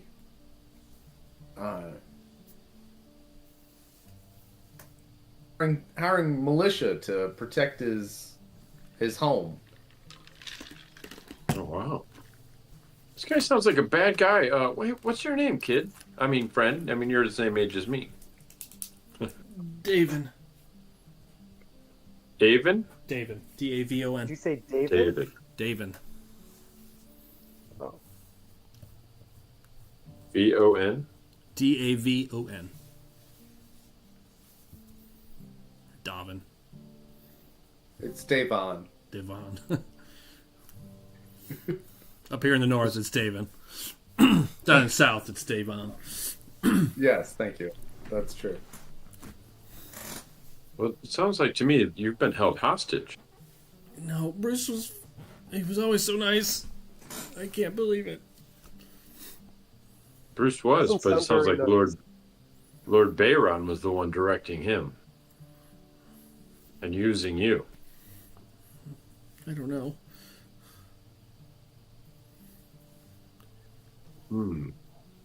Walonis, I'm What not is- sure where this is going.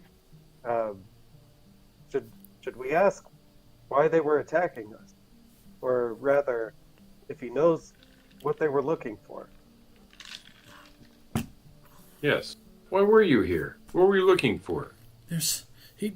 We've been bringing in something from Yeah. Ashland City for a few months. What is that something? Oh, I don't even know. It's we coming in crates. We've been bringing it in through the sewers, storing it here. We were just told to get the last of it out. I never dealt with them. Bruce just asked me to come. He said we had to get the last of it out and couldn't leave any trace of it. Tell me, did you have these powers since you were born? Yes? Really? I don't think it's safe for you to be around in this area or It's not. with this church or anywhere. It's not. Bruce was taking care of me. He did I not can take take care you. of I can take you somewhere safe. There's nowhere safe. Somewhere where there are a lot of other people just like you and me Where? and my sister. Where? I don't know if I can trust you just yet. You're going to have to earn that. But there is a place for people just like us. He looks up at you like you see a little hope in his eyes, possibly. And about that time, Jay, you've kind of come in at the tail end of this conversation, and then Drew, about this time, you come up, bringing everybody together at this point. Finally, you guys see this guy is sitting against the table, bloodied and sobbing, basically, heavy breathing. The group is standing around watching him. Drew's carrying a box when he appears. Correct. Do you think, would you mind dragging in the dead bodies from outside? We should probably do without something mine. with those. Urskar, could I ask for your help carrying in some dead bodies from outside? I'm already doing it. Oh, they're already stacked up by the corner. And again, while this conversation's happening, you see Drew again, Willy Wonka dragging corpses in, taking stuff in the background, robbing him, putting stuff in his pocket in the background. Like, what? Did the camera catch that? Shit. 100% accurate as they turn over with that request. There's maybe one. My God. Nah, there was only two of them. There's two in the basement. Oh, okay. No, I got both of them. And they are a little bit lighter. No. Slightly. It's the same principle as like moving a dresser. You got to take the drawers out and then Yeah, move it. Thank you. Aaron gets it. Okay. The conversation. I wouldn't say that. I just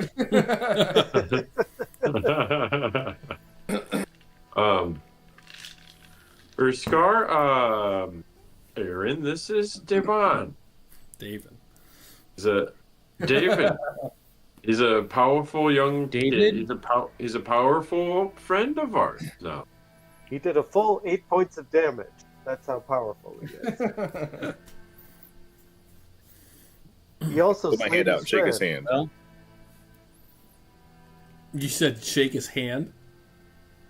Yeah, he doesn't. Yeah, he's still in shock. You guys can tell. As soon as you walk over, this guy's in shock. Like, there's no question about it. It'll be all right, kid. Well, I don't know about that.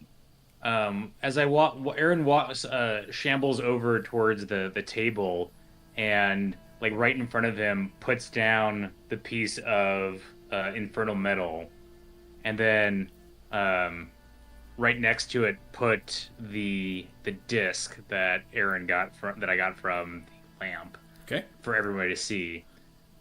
And What did you find? And look at this kid, and say, "Now you are fucked." Oh boy. Well, he is a minor. He's not. He's actually No, not. he's 18. He's 18. He's 18. He's Come on. street legal. ER. He's MINER. Yeah, he's had a hard life working in. Yeah, no. He said his father was a mine, and that's what he. Yeah, That's true. That is part of his backstory. Oh my lord. that's right. So you say that? What? What is it? What is Got the it? black lung. He looks up at you, Drew, as you say that. What? What? Now you see he gets panicked as soon as he says that. Like he's like is Aaron about to attack? Like, you see his face kind of tighten a little bit. What is it, Aaron? Aaron, what did Point you find? at the. Touch the disc I took from the lamp. This I took from from the lamps that was making everybody paranoid and crazy. I don't know anything about that. And this is infernal metal, and they're both made out of the same stuff. So What does infernal metal do? Are you all looking at this right now? Yes. I mean, I'm right there at the table, so I'm sitting down at the table. Okay, Matt. Okay, we're all about to get paranoid. Absolutely. I went over to go see what it was. Okay, Matt. I rolled a random perception check to see if you noticed, because when Drew had it out last time, you didn't, and you didn't say you were specifically looking at it. But this time, since you say you're coming over and really looking at it, you noticed something. You have not looked at this disc. Drew has not shared this with anybody. He took it out of the box and then, kind of disappeared it. Hasn't really talked about it. Classic. Matt, you noticed something. There are letters of some sort of ancient language inscribed on the disc. You see them scattered kind of across. It's an ancient kind of demonic language that's there. It's not in the game. No one speaks it officially, but you recognize it, Matt. Oh, interesting. Well. You are evil. Matt, as you look at it, you can make out the letters that Drew could not. You recognize scattered across it the letters X, I, N, D, A, and R. No. Yes.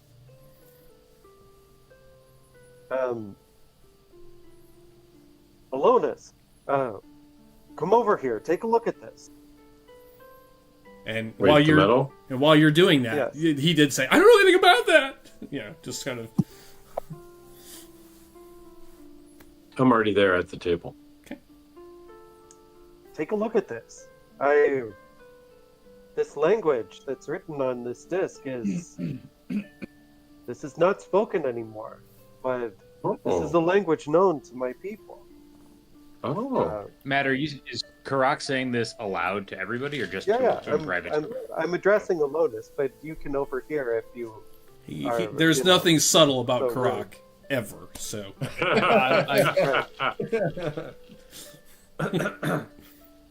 I didn't want to assume. I wanted to make sure. Very fair.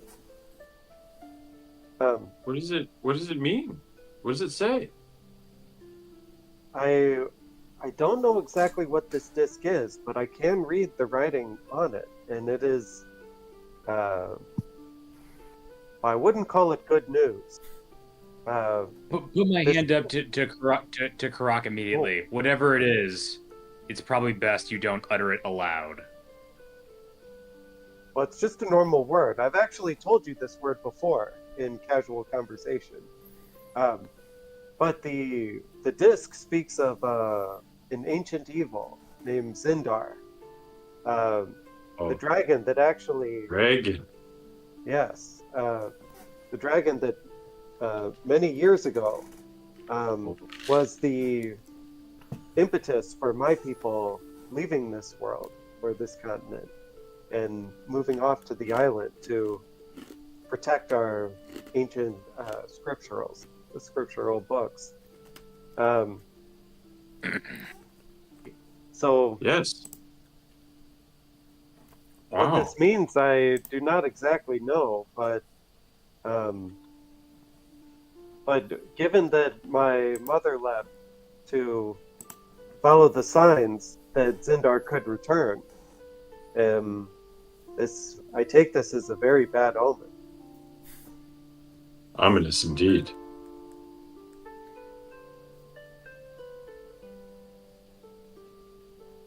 So, you're saying another Dragonborn wrote this on here? I am a dragon kin. I am not born of a dragon, interestingly. But a dragon wrote it on here? No. But the soul of Zindar is, we believe, neither dragon nor any other specific creature, but you could call it a sort of floating presence that assumes the form of different creatures. And one of those, many long centuries ago, was... Cut him off. Cut him off. No, I wasn't asking for a history lesson. I'm just talking about the letters that you can read. Somebody that wrote those on there can also read the same letters, which would be someone from your island, presumably. It's highly possible. I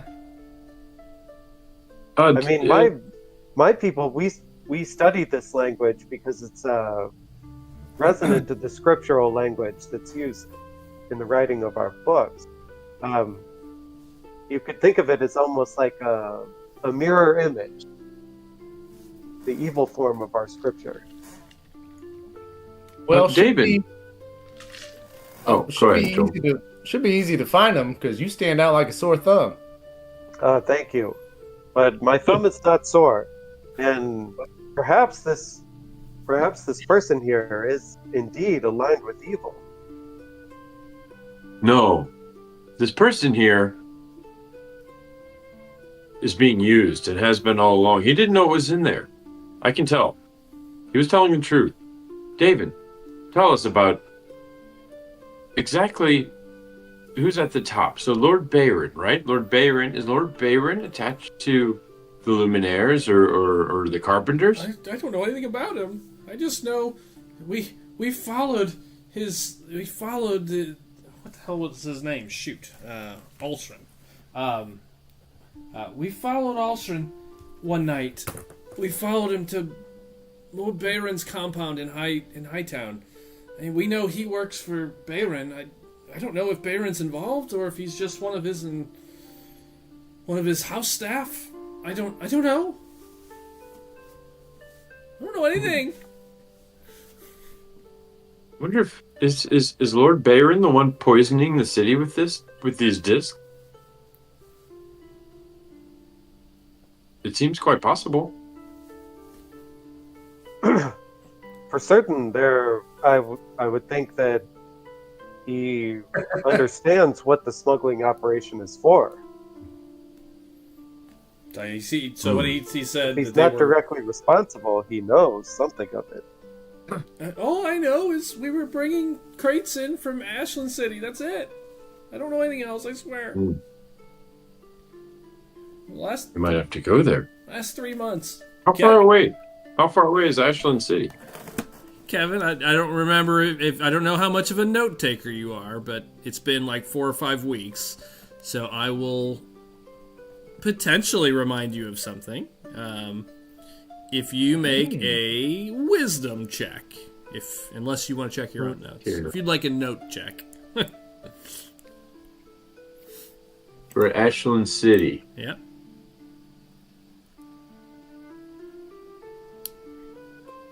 All right, you might need some help. That's fine.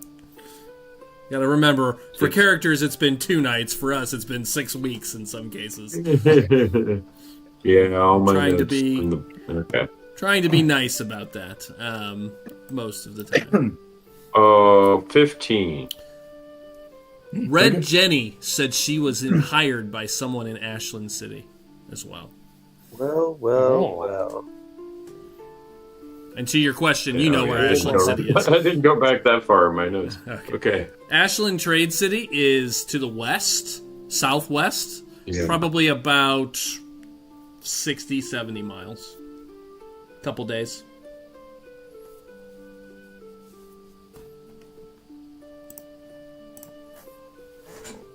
It is on the border of Havanir to the west.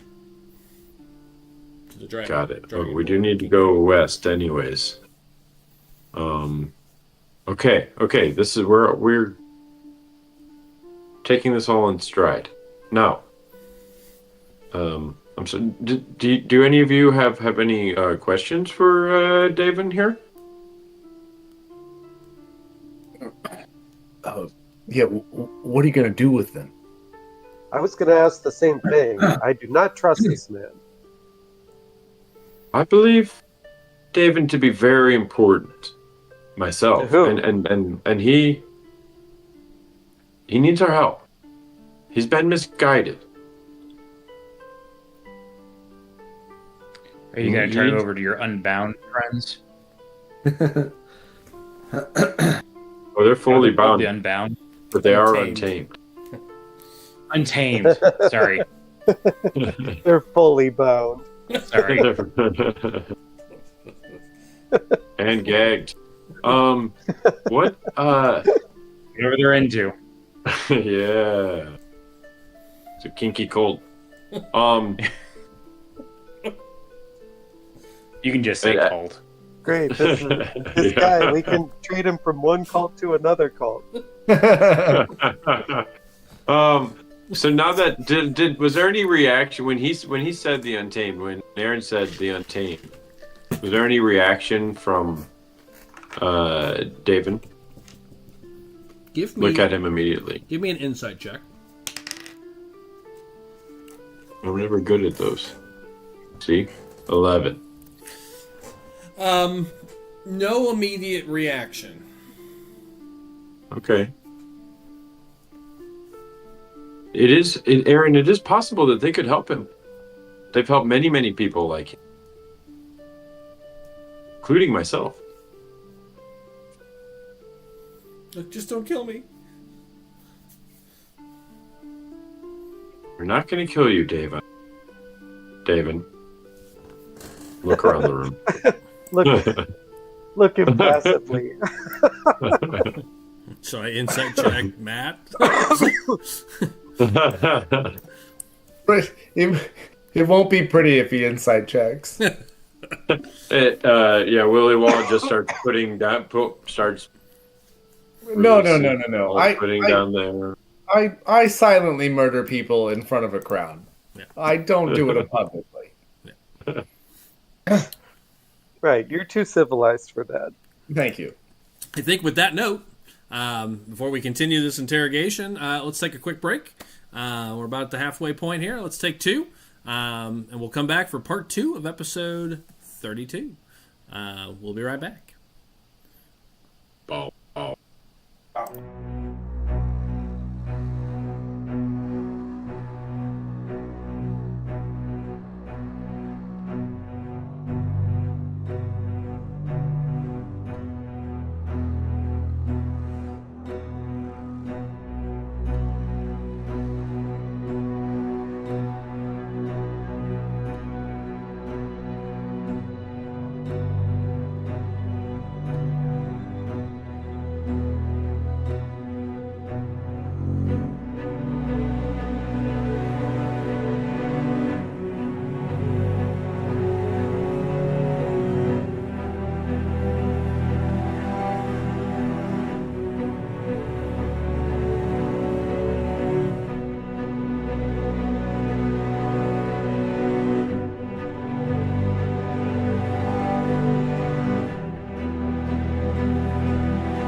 And we are back. Thank you for continuing to watch as we can rejoin part 2 of Starfall episode 32.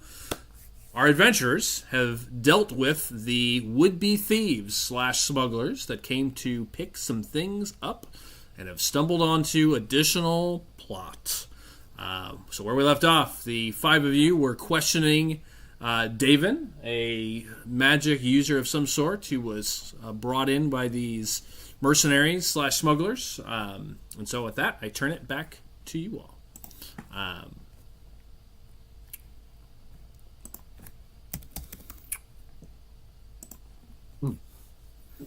Is there more you would like to discuss with him, without him? I can always move time along, but there's definitely questions I have. Alonis, where is Davin going to stay? We could stay in the basement.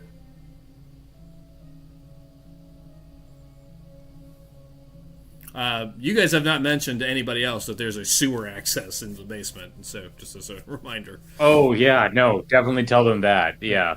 As a matter of fact, mention it as a place to stash or throw away those bodies. Oh. Yeah, we can drag them down there. Oh, that's going to smell up here in our restaurant, though. No, it goes into a sewer. We can just push them further down. It's a real Sweeney Todd kind of thing. Oh, God. He's not wrong. I mean, or we could have chili on the menu if you want to do that. Oh. Meat pies? No. Willie Wall loves dragging around bodies. He'll take care of it. Oh. We don't have to RP that out. If that's what you guys want to do with the bodies, is get them into the sewer. We can do that later in the evening for sure.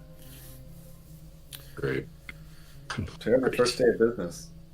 Yeah, it's about about 8 o'clock right now. You know, it's been a few hours. It's about 8:30. Lights are on now. It's dark outside. Now, David, how can we trust you to not do what you did tonight to your friend, to us? I just want to go. Excellent. You don't have to worry about me. You'll never see me again if you just let me go. Yeah, see, I don't feel we could do that exactly, but I also don't feel like you're safe out there. What do you want me to do? What do you want to do? Do you want to go back to your former employer? They're dead. Or I mean, they will definitely kill you for fucking up. Like, let me be clear about that. Like, his employer is dead. I mean. Oh yeah. Oh. So killing him is back on the menu. If he goes to join his what you're saying former is there's employer. a power vacuum now. Maybe we set this guy loose. He becomes the new God King head of the organization, and he owes us one. What do you want me to do? Just tell me. I think you should go into hiding with other people like you. Don't you think? Yeah, if they can help me, sure. Do you They have can help friends you. or family? I don't have anybody. Just Bruce. He's dead. I killed him. Hey. Fortunately, yes, you did do that. Don't worry. He went to heaven. Well, thank you, Father Willie Watt. Not a problem. Did a favor for you. All right. Well, you stay here tonight. I'm going to stay with you so you don't try anything. I won't hurt you, I swear. Just so that my friends and I can all make sure we trust one another. That's all. Okay. Are you okay? Are you all okay with him staying here tonight? He can stay in the basement. I support you, Alona. For safety reasons. Drew, did you close up all the rest of the doors downstairs? Secret doors? Yes. Okay. Yeah. David, have you ever been down there before? I've never been down there, no. Hey, insight check. Okay. 21. Seems to be... He doesn't seem to be hiding anything that you can tell.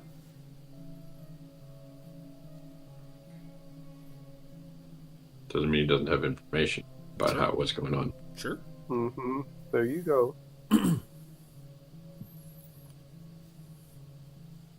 What do you guys want to do?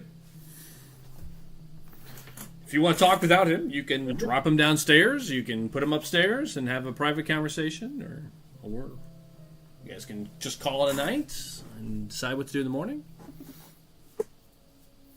Yeah. I think somebody should make sure he doesn't do anything.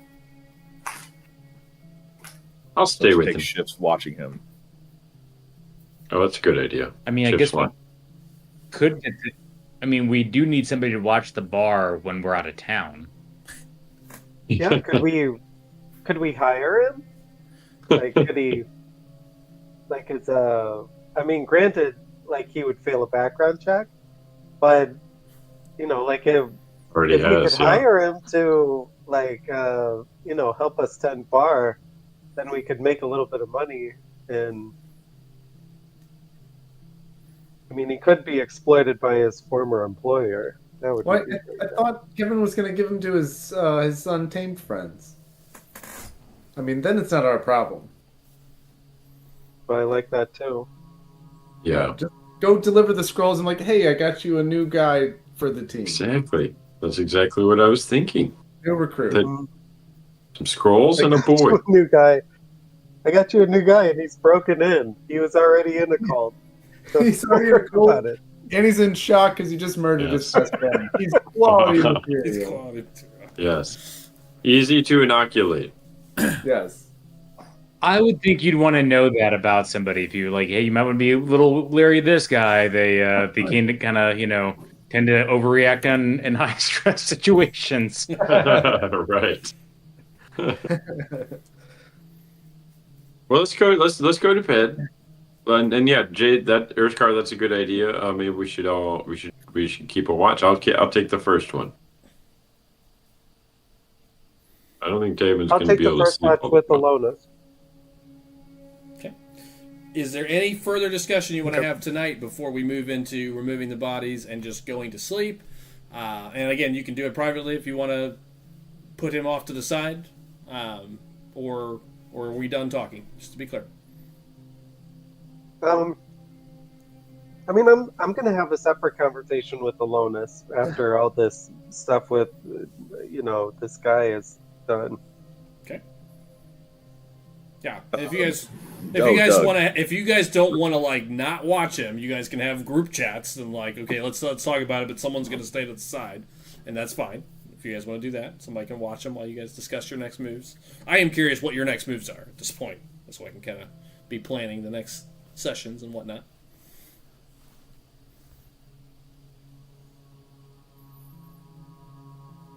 I feel like last time we were discussing, figuring out what was going on with these lights, and now we've got a very big directional clue as to who is potentially doing this.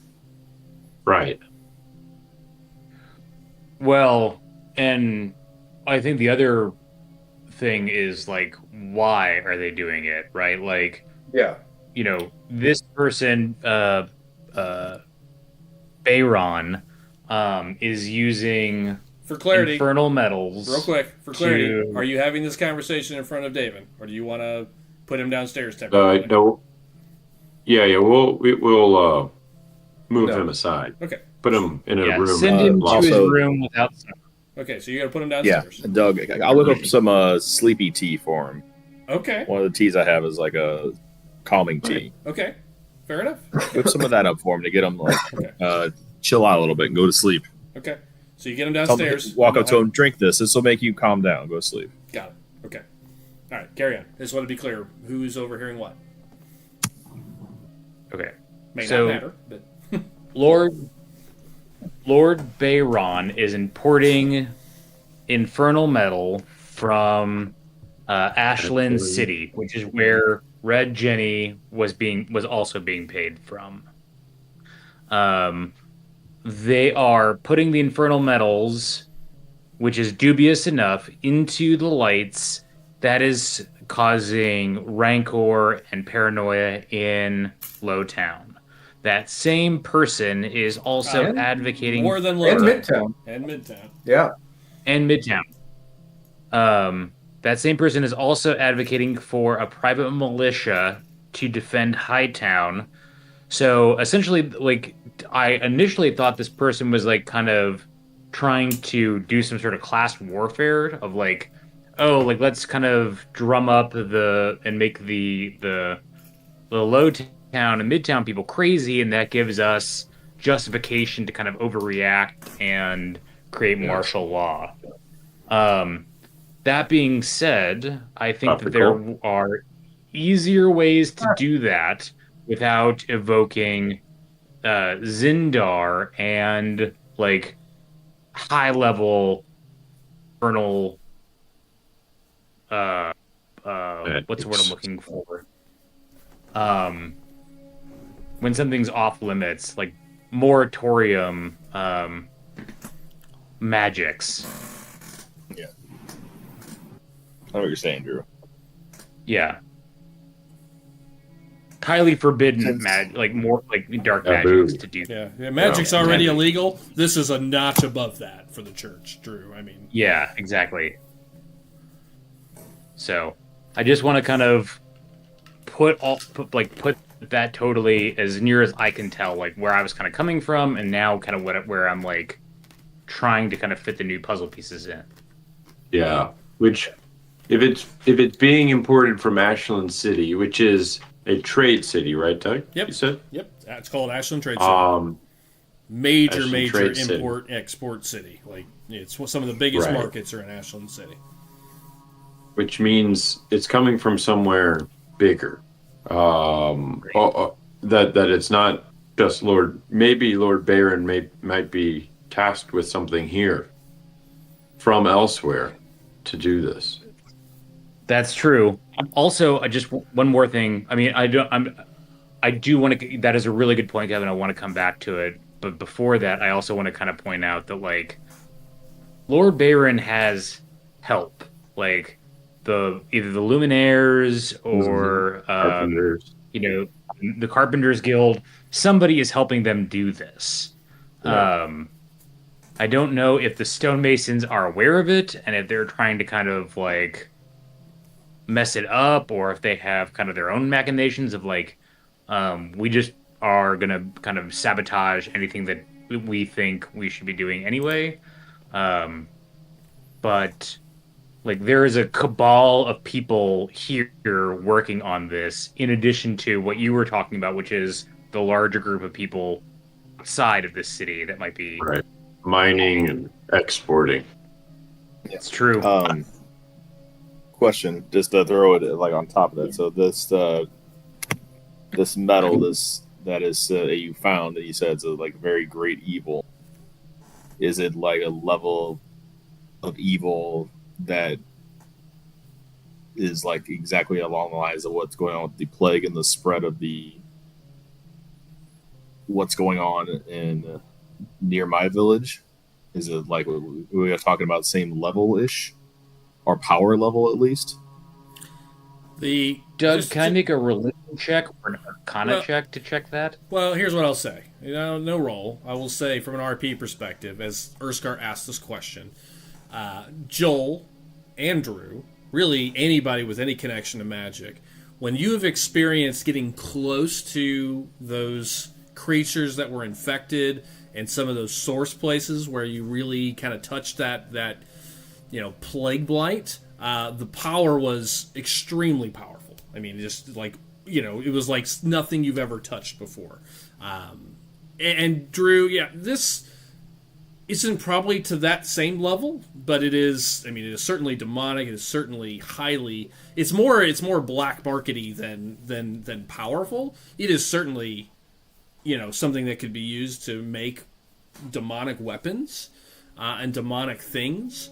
I don't know that you put them at the same level by any means, but I mean, Matt, Zindar to you is like the ultimate evil. So, I'll put that all into your character's mind's perspective to what you've experienced, and let you all answer Jason however you wish with that information.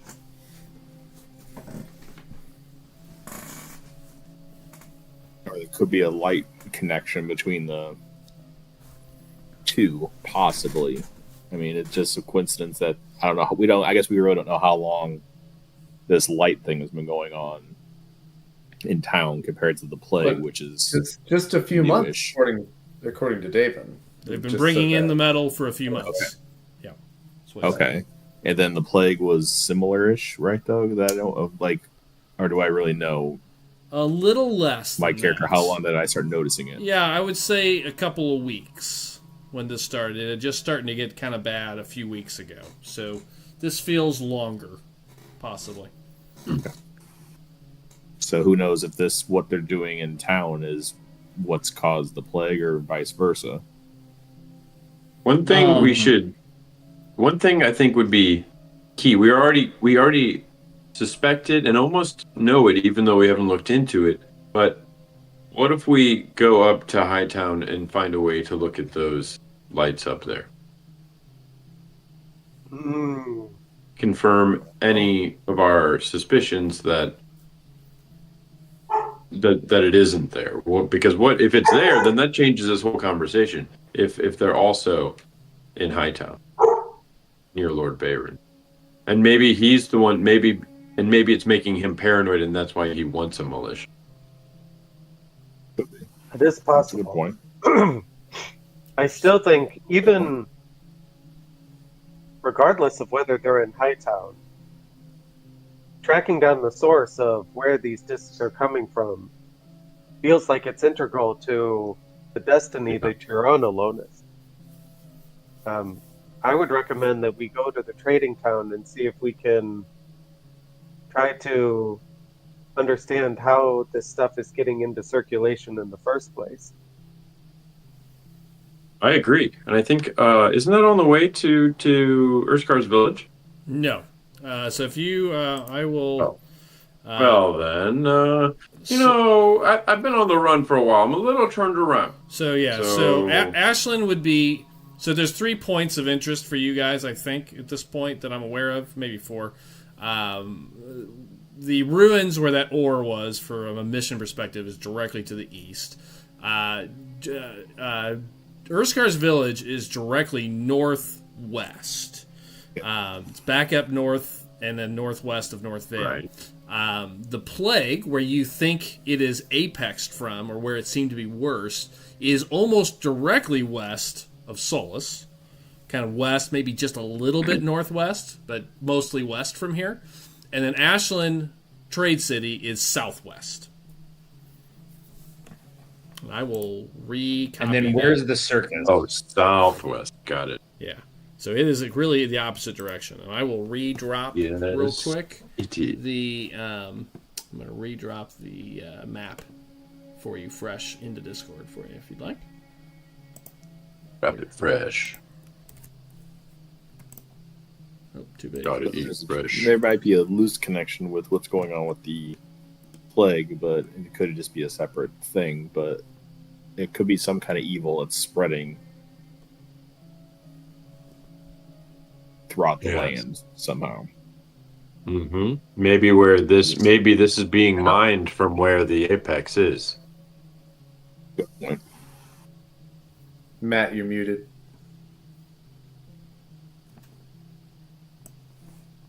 That's true. I was chewing popcorn. They do call it a mine. Oh, dear. It's true.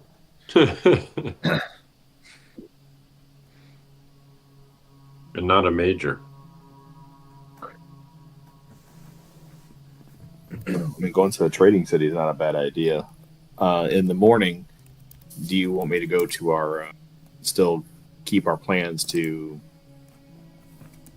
I guess, two things. In the morning, do we want me to still go ahead and go to the Arbiter and look at hiring people to fix up the bar still while we're not here? And then two, are we bringing this kid along with us now? Or are we going to stash him here until we get back? Well, my thought is this. With the kid and the scrolls, I need to get them back to my good friend, Ilaria. And I was going to get Daven there, as well as the scrolls. I also do think we should go to Hightown and take a look at whether or not these lights are suspicious. And then I think we should go to Ashland.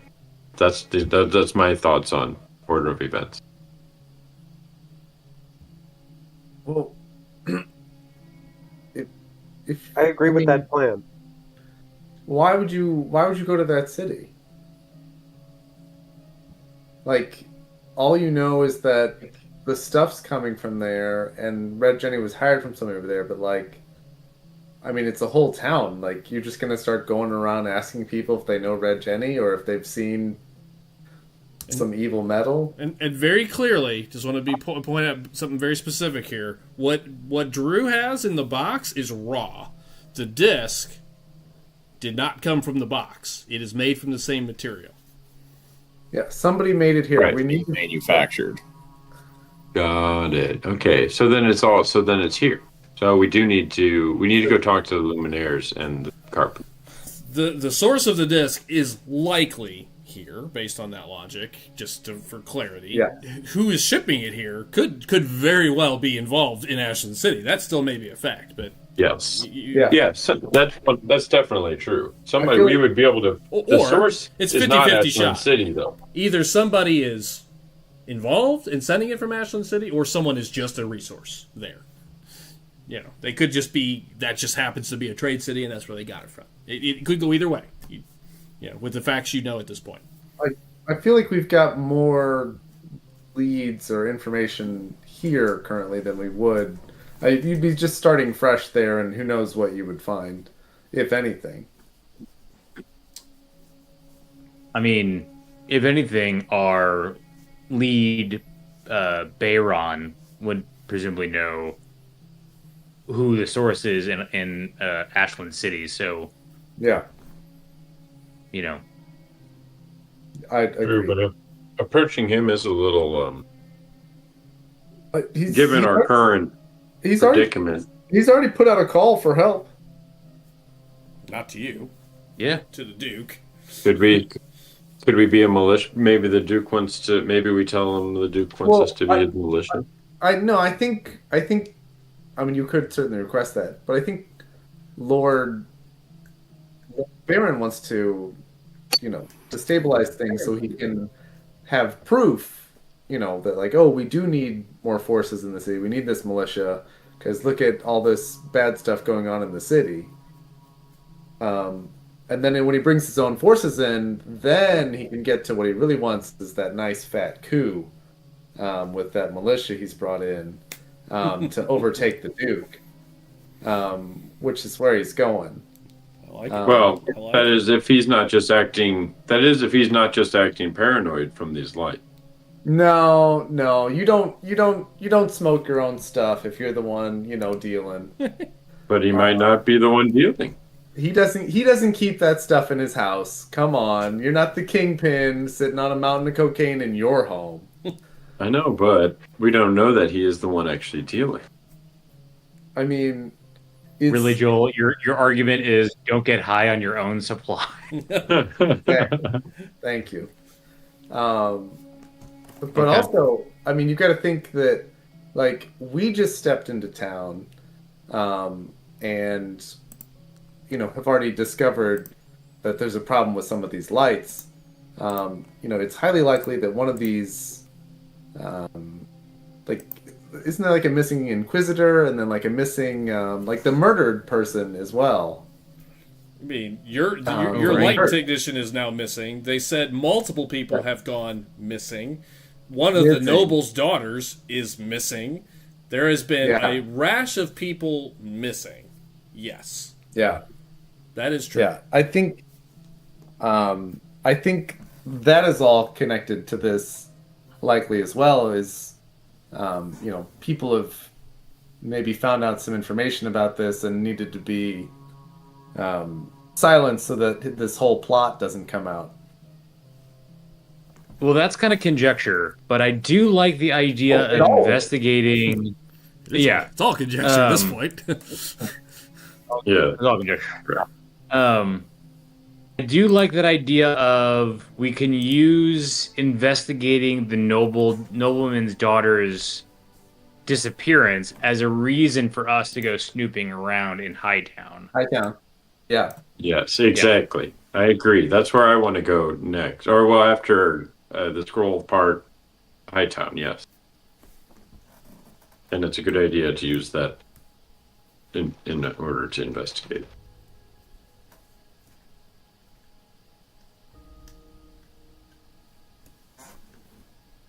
Okay, so let's have some tomorrow rest morning we're gonna we're gonna drop off Devon with David the scrolls with the scrolls with your friends at the bound. Unbound. I always want to say unshackled. Untamed. Untamed. Yeah. I was the Untamed. Okay. Yeah. My brain is going to switch these. I actually was thinking Unbound. It's not a weird S&M cult. It's a weird magic cult. Not yet. Just so we're clear. That's because I haven't joined it yet. You can just take cult. Yeah. Hey, but drop. But I do want to add just before we move on that I believe will be watched by the more extremist side. So I want to make sure we handle that with care. We'll need to do that very discreetly. That's all I had to say about that. It's just something to start thinking about when going there tomorrow. Is that it is being watched by the extremists, and more now than ever because they didn't see anything catch fire, like they asked me to do. Sure. And we were also not at the hotel that I told them that we were going to go to. So. True. It also seems to me that there are, in addition to an extensive sewer system, like there is potentially a way to get elsewhere. There's like basically a third entrance to this tavern that goes through tunnels. So it is possible for us to leave here and enter here without really anybody like being none the wiser if they were just watching the exterior of this place. We might even, and because we know that there is a basement below, right? Wasn't that a basement, Doug, at Alaria's? At the Sundry? You don't know if there was a basement. It was never discussed. Okay. Got it. Well, we might be able to come up near or even in it. I mean, we'd want to do... Drew, from what you saw, the sewers is a labyrinth. I mean, you saw numerous turns. It will be. I also want to point that out. Okay. Sure, I got.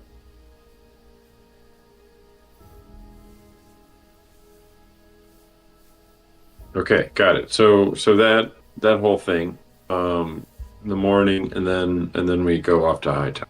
Is that the plan? Well, have we accepted refresh my memory, have we accepted that job to find the nobleman's daughter? No. Did we accept that job? No, that wasn't actually a job. He propositioned the Duke. He was one of the people in court that day, or earlier today, that brought up that his daughter was missing. There was a job in Hightown for the thief ring. A bunch of nobles had shit stolen from their houses. That was the job that was available, technically, in Hightown.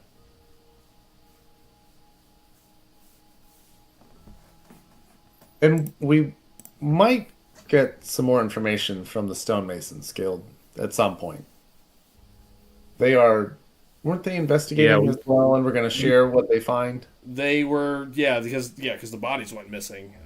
They were investigating what happened, and claimed they didn't know anything about their own people that went there, but did say they would owe you a favor if you didn't tell on them to the Duke, which you did not. So, which we did, which is astounding because we told that Duke everything else. Yes. Well, yeah, just about. Yeah. Everything but the crystal. Well, we could find out from the stonemasons whether or not they were propositioned at any point by Lord Beirun about installing his additional components into the lights. And then when they declined him, he went with one of the other guilds and offered them the money to do it. To be clear, the work on the lights is being directed by the Duke himself. Remember, that was brought up in court. The Stonemasons Guild asked, said, hey, why are you giving these contracts to the Carpenters Guild? He said, because we need you focused on the walls. We've directed you for more of the internal stuff. We've directed the Carpenters Guild to all the internal stuff. Then the Stonemasons Guild rep basically suggested that there was some kind of double dealing happening because of their relationship to the High Prophet, very specifically,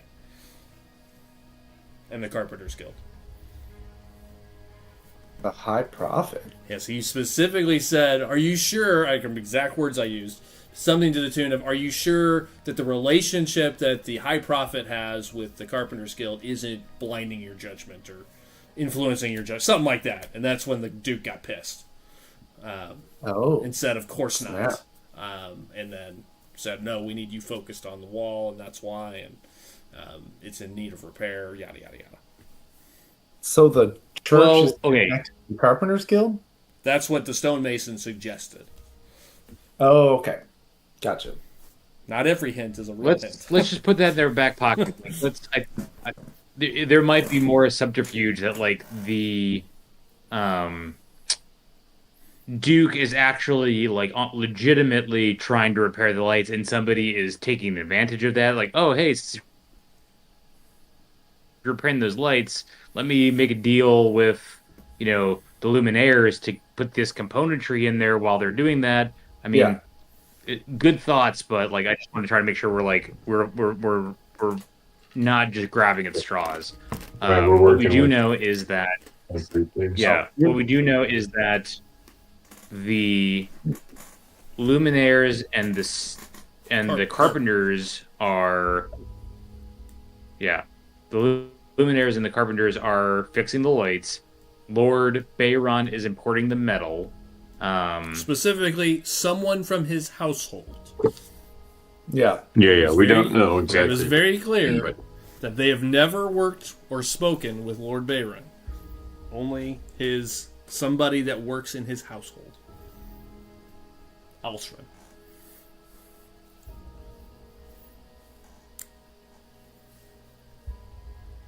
Tiny finger. Doesn't mean he's not involved. I just want to be clear. He has not ever they've never talked to Lord Beirun. Yeah, that's why I still want to check the lights up there, see if he's if it's affecting what he's doing. That's a good place to start. That's a good answer or question to get answered that we can immediately go check. Okay. So tomorrow, let's go ahead and we'll accept the Thieves Ring job, and we'll go ahead and start formally looking into the missing daughter of the high official, the official in Hightown, and that will be our kind of two birds, one stone. We'll start doing investigation for that, and also investigating under the guise that we're looking into this stuff. And you don't need a reason to be in Hightown. There is no one stopping you from going up there. You guys went through Hightown, part of it, to go up to the Duke's Palace, which is the next level up on the mountain. Right. So, just to be clear, you don't have to have a reason. But we are going to be up there. Yeah.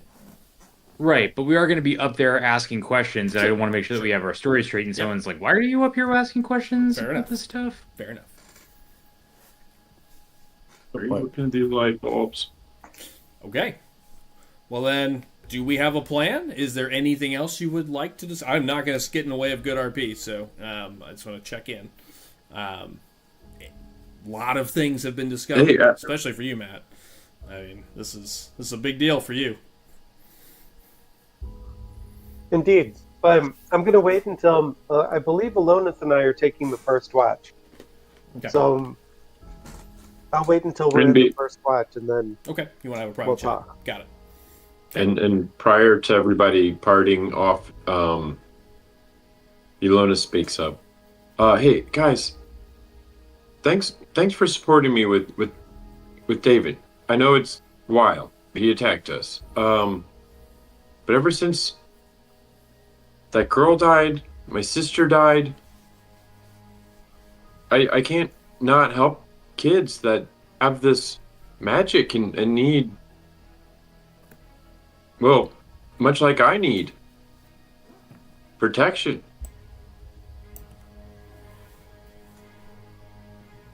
So thank you. I hope that your trust is well founded, Alonis. It's a good and noble thing to help other people, particularly those in distress. So long as you maintain your guard against those who would exploit that trait. Yes, I'll keep up my guard. But I can't. It's worth the risk. For me. For him. I can't help but agree. And with that, night settles. Your first evening in the Twisted Pike. There are no real beds. I mean, there's a cot or two still upstairs. They're pretty dirty and dingy. I assume you guys are pretty much, sleeping in your travel bags at this point. It is a roof over your head, however, out of the elements. Camping indoors. You're camping indoors. Now, some cool things about this place. I want to be clear. Later, and I want you guys to think about this between sessions over the next few weeks. Now that you guys have a base, if you are ever here, just like creatures have lair actions, you guys can have lair actions. They, not world-breaking things, but funny things or simple things that make sense. You guys are welcome to throw some ideas out, send them to me. We will, if a battle ensues inside the tavern, which I have a feeling will, if I had to guess, you can use some of those lair actions. So, in the way lair actions work in D&D is, can we install a sprinkler system in case the place gets caught on fire? Hey, whatever you want to do. Those are upgrades you can talk about, but.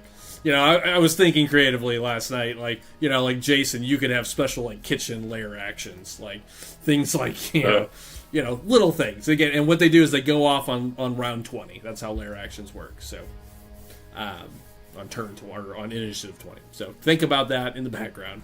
Once this place is built. Interesting. Okay, with that, night settles in. You guys go to your spots and spaces and start to rest. You guys are going to stay up with David. Have a chat, sounds like. So I'll turn it back to you and Kevin for first watch. Okay. All right. I'm going to play on my dulcimer for a little bit while it's still, we're not in a ton of danger at the beginning of the watch, and it'll help other people to fall asleep and have very nice dreams. Sure.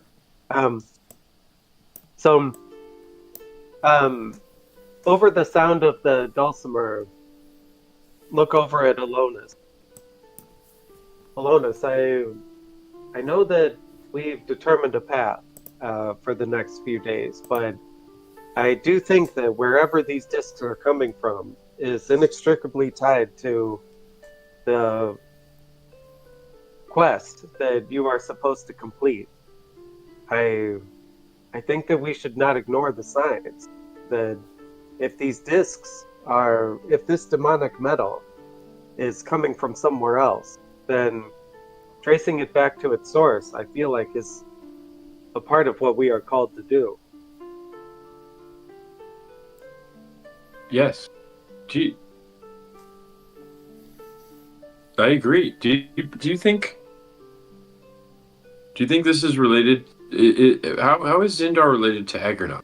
Do you know? Are they related in any way to one another? I don't exactly know. It's unfortunate that we have not been rejoined with my mother, who read the spiritual texts in a way that I never did. For my people, I'm still considered rather young, and I was still in my physical training, not yet my spiritual training. So I don't know much, but I have to imagine that if the spirit of Zindar is attempting to return, that any and all powerful people who have an ability to manipulate this world will eventually become allied with that force. Yeah, that's pretty scary. I mean, these spawns that feed on the Star Children to give him strength while this is all, and then there's the possible return of Zindar. This is a weird time to be alive. It's very worrisome, and I hope whatever your song says about me and whoever else is right. Yeah, I don't know. I certainly don't feel like I can save the world by any means. So, I just want to save this kid and as many more as I can now. That's very noble. But luckily, you won't have to save the world on your own. And by the time that you are saving the world, you'll be much stronger and have much more integrity than you do right now. So I would say continue to follow your path. You've already made such incredible strides so far. Do you think I have more integrity than when you met me? I mean, you speak honest truth, and you very rarely peddle with illusions these days. And both of those I take as encouraging signs that you're on the right path. Well, I just really haven't had much time to do that stuff. Well, the world has a way of training you into what you're supposed to be doing. Even if it is maybe distracting you from the objects of boredom that maybe fritter your time more than use it.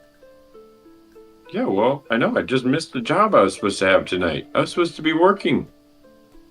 Well, money will not help you against Zindar. At the theater. I see Doug's face. The- Forgot you were going to sign up. Is that true? I'm not sure that the thespians will help you against Zindar either. They do not strike me as a powerful force. And yet. With the thespians, uh-oh.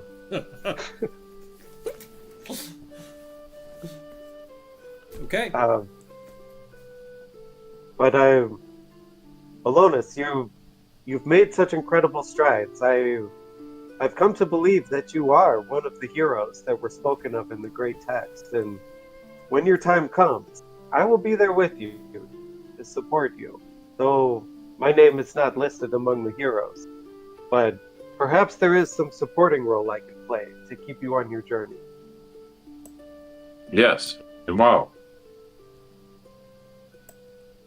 I really hope I'm the real Alonis.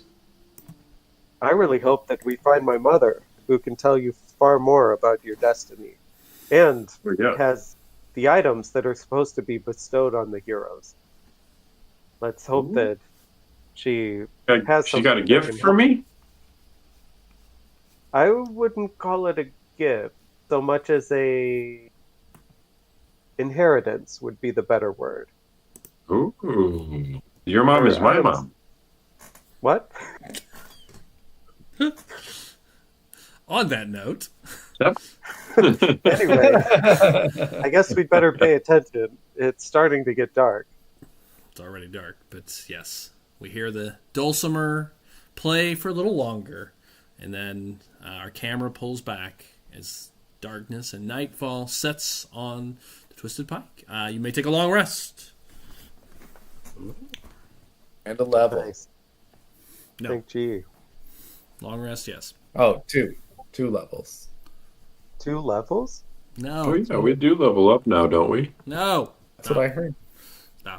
All right. The next morning comes to pass. You are all awakened by a knock on the door. Oh, man. No. Those aren't good. Kill them. Matt, Right. cast sleep. Do it. That would be so brilliant. Yeah, if every time someone knocks on the door, we're like, go to sleep. Like, I just went to bed. It's morning. No. You hear a knock on the door that will bring everybody to. It's a pretty loud knock too. Every time. Go get the door. Okay, you gonna walk over. I will walk over. I'll be behind Willy Wall. As you're walking towards the door, Joel, you can see through the cracks in the broken shutters 2 knights or city guards standing outside, and a young man, short blonde hair, wearing kind of like courtiers kind of clothes behind them. Okay, weird. Yeah, maybe it's like a...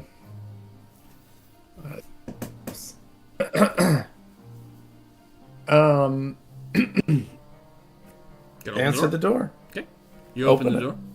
You see the 2 knights are standing there, or the 2 guards, not knights, to be clear, 2 guards. And you see a man, this young man, probably looks like he's about 20, bows. Good morning. Do apologize. We're not open. I'm aware. I've been sent by the Duke. Is Urskar of the Woodland Realm here this morning? Look behind me. Step out proudly. Okay. You stepping outside, or are you guys allowing them in? In the doorway, they're still in the doorway, right? Okay, yeah, so far. Yeah. Yeah, just so far. That is I. The Duke has bid me to notify you that your request to have someone investigate the Western Woods has been approved. Oh. A investigative party and one of the inquisitive staff left this morning for the Western Realms. It's good news. How long will they be investigating? Well, I cannot say, of course, but the Duke wanted me to pass the message along to you personally. Well, I appreciate the Duke listening to my request, after all. The Duke cares greatly for his people. Thank you for bringing it to his attention. Please give him our thank you. I'll be thanks. Of course. He bows again. Appreciate the time. Yeah. He bows again, and then the 3 of them just move on. You get the impression that he probably has guards because he's in Lowtown. Wow. But luckily, you're on the edge of it, of Lowtown. Otherwise, they may not have shown up at all. But you see the 3 of them leave, and they walk away. Well, look back at Earthscar. Hey, I guess they're taking things seriously here. I guess. Oh yeah, they're gonna maybe see what's going on with my village. It's great. Well, hopefully, it's. But I still want to check in on that. I don't fully trust that they're doing a thorough job. Only I know we can do a good job. Well, me and Alonis at least, because he saved the village in the first place. Well,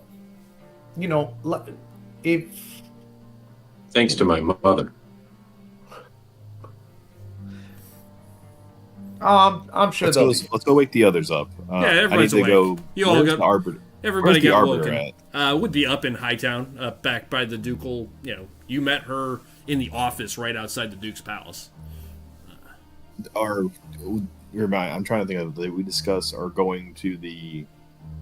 I thought we talked about either they're going to her or going to like the guilds. Like you could. Yeah, you talked about either. Yeah, seeing her. She was your advocate. Or you could go straight to the guild hall and hire people from there. Join the guild potentially. Yeah, I'll go to the guild halls instead. Yeah, I'll go to the guild halls. Okay. All right, so you guys awake. Jay, I assume you're going to prepare a meal for the group of some sort. Of course. The utensils and whatnot here is rudimentary at best and a little bit, rundown, but it is serviceable still. So you're able to make a quick meal and feed everybody. With what little supplies you have left, I mean, at some point you're going to have to buy supplies for this place. Well, that's what I was going to do. That's what I was going to do when I was out with the guilds. I was going to the guilds, and on the way back, I was going to go through the market section and buy like some stuff for the pots and pans and stuff. Also, on the bodies of the people you cleared out, Joel, there was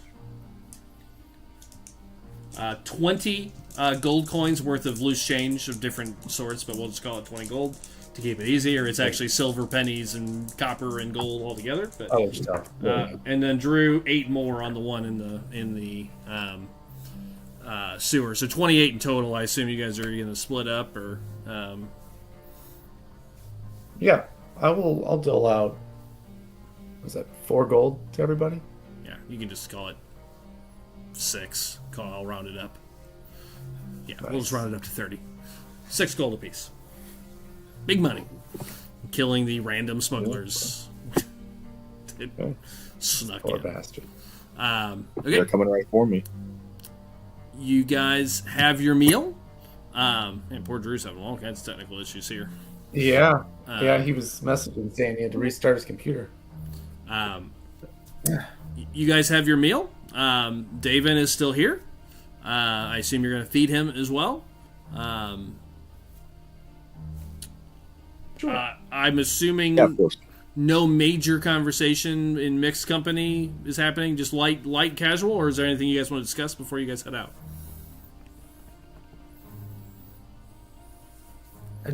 Do we have anything else to ask this guy? Yeah.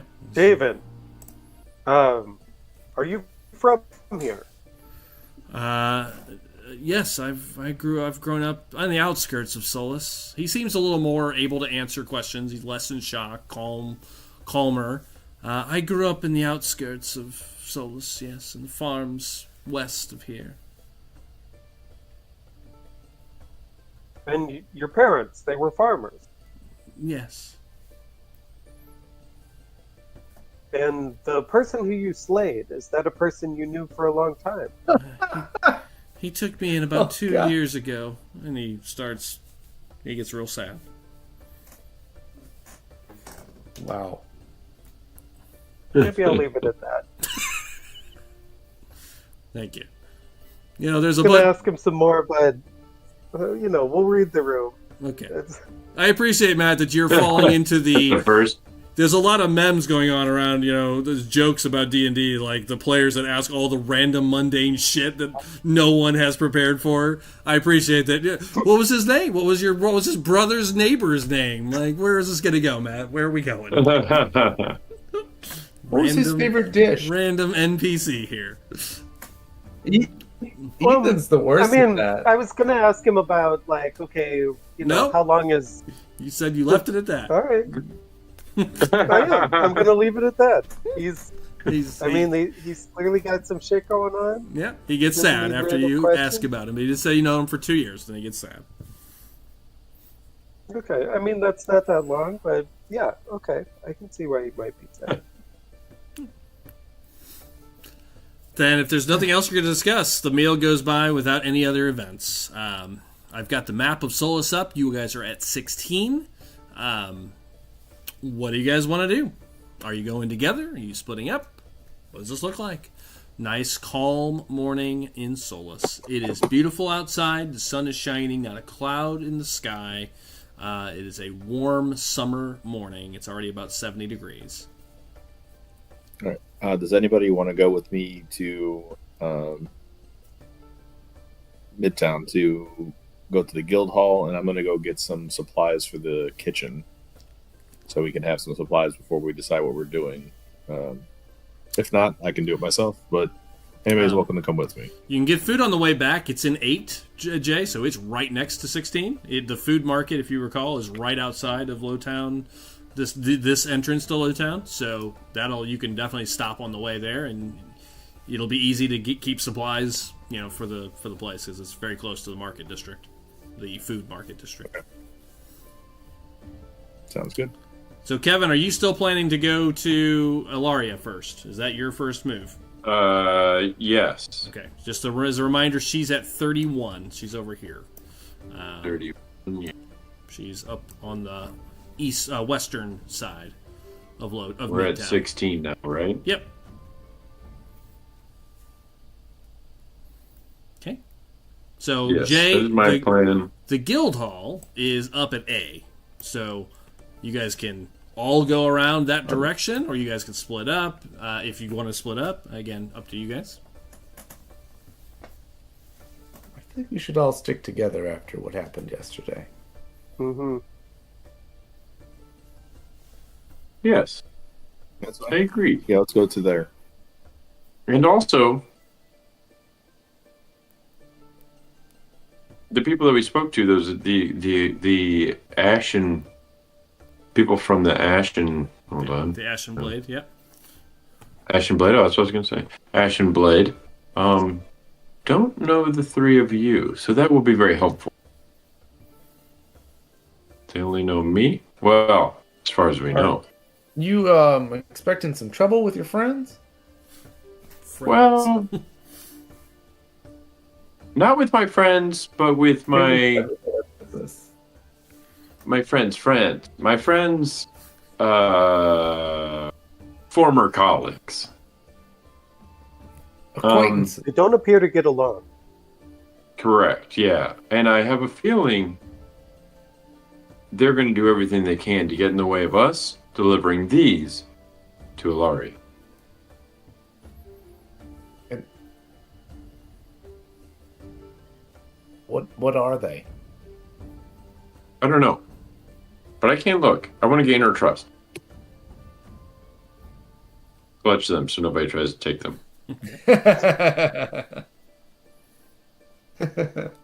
All right, Okay. well, let's go get these delivered. Okay. And if you guys are ready to go, you guys can head out. The city streets of Solus, as you exit Lowtown, it's a little bit busier in this part of Lowtown. There are people out this morning. It's probably about 8 in the morning by the time you guys got woken up, have a meal. It's probably about 8:30. You make it up into the food district, which is bustling. It's the fastest way up into Midtown. It is bustling this morning. As a market day, you can see people are, there's foods and booths and like actual buildings, but then there's people selling food like right out of in the streets, like in little carts and whatnot. It's a busy, market area. It's like a farmer's market pretty much, plus some other restaurants I keep saying restaurants, but other market buildings.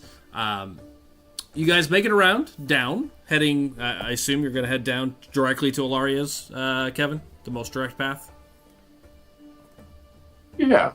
Okay. I'm going to get my notes back. It's been a minute. While keeping a very close eye. Okay. Color this out. What are you looking for? Anything in particular? Or?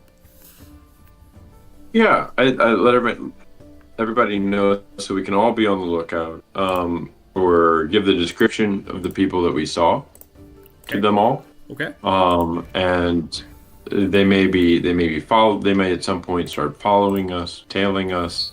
Once we get within a few blocks, we should plan out how we're going to get in accordingly, because we have heard that they've been keeping their eyes on that door. Okay. So are you wanting to stealth once you get closer? Or are you just saying, kind of keep an eye out more specifically? I'm just trying to be clear about what you're asking for there. Yeah, I think actually a few blocks out, I might cast invisibility on myself. Okay. In the shadow. That only covers you, obviously. But yeah, but they're only probably looking They saw you with Matt, I believe, and Correct. just Matt. Yeah, Correct. just correct. Correct.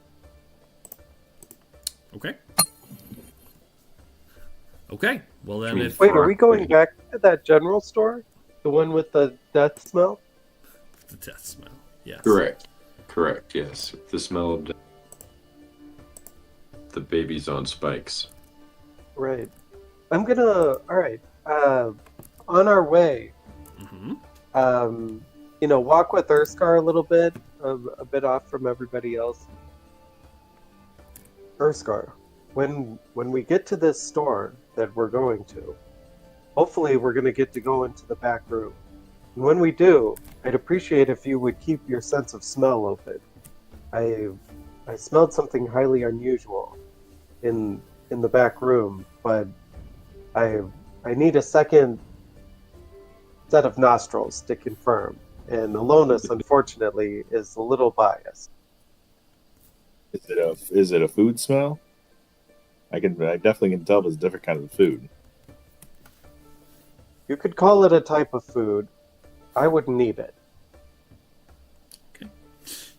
Okay, I will. We'll see what you keep think. my nose and eyes peeled.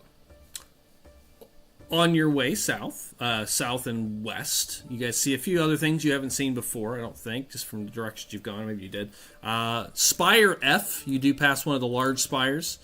Just to be clear, it is called the Spire of Healing as you pass F.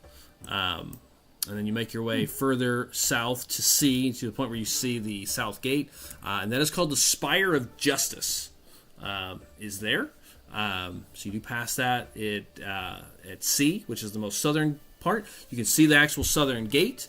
And from here, as you're making your way around this lower part of the mountain, again, remember, this whole place, as you've been kind of told history-wise, used to be a fortress. Like this city was built as a fortress town. That's why it has the different tiers. Like, it would be very difficult to take the palace with these tiers, like very defensible. You can see up at the top, above, up on the mountainside, and you did not pass this the way you guys approached before, but you can see what looks like up on the ridge. It's a walled off area within the city. You can see a large, great, like 10, 15-foot wall up on the mountain up in Hightown as you're passing it up there. That's 7 and D on the map. You can see it's like a little walled off section. I see it. Little pentagon. Yep. All right, and then you guys make your way into the good lord, I can't think today. The workers' district, where the blacksmiths district is. You kind of come through that area. You see the Hammer and Nail. It is currently closed. That is where the fighting ring is at 15. You see a little bazaar area where crafts are being sold. And then ultimately, you start getting closer to the Sundry and Sundown, to the point where you're a few blocks away. So be clear, what all are you planning to do as you guys get closer? You've not noticed anything out of the ordinary. I didn't make you make any rolls. At this point, you've not noticed anything out of the ordinary. Just a busy city day. Yeah, we just need to go to the guilds, right? Well, he wants to go to Sundry and Sundown first to meet with Ilaria as his first stop. Yeah, that first, then the guild. So we'll stick together. Okay. So, Kevin, were you stealthing? Are you becoming invisible? Are you guys... I know you said you've described to everybody who to be on the lookout for. Color this out as you guys approach the Sundry and Sundown. What's everybody doing?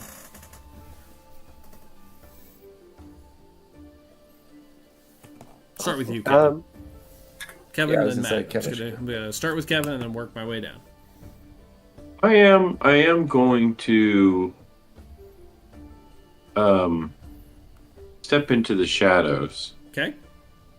We're building and cast invisibility. Okay, so you're going to be invisible. Okay. On myself. Got it.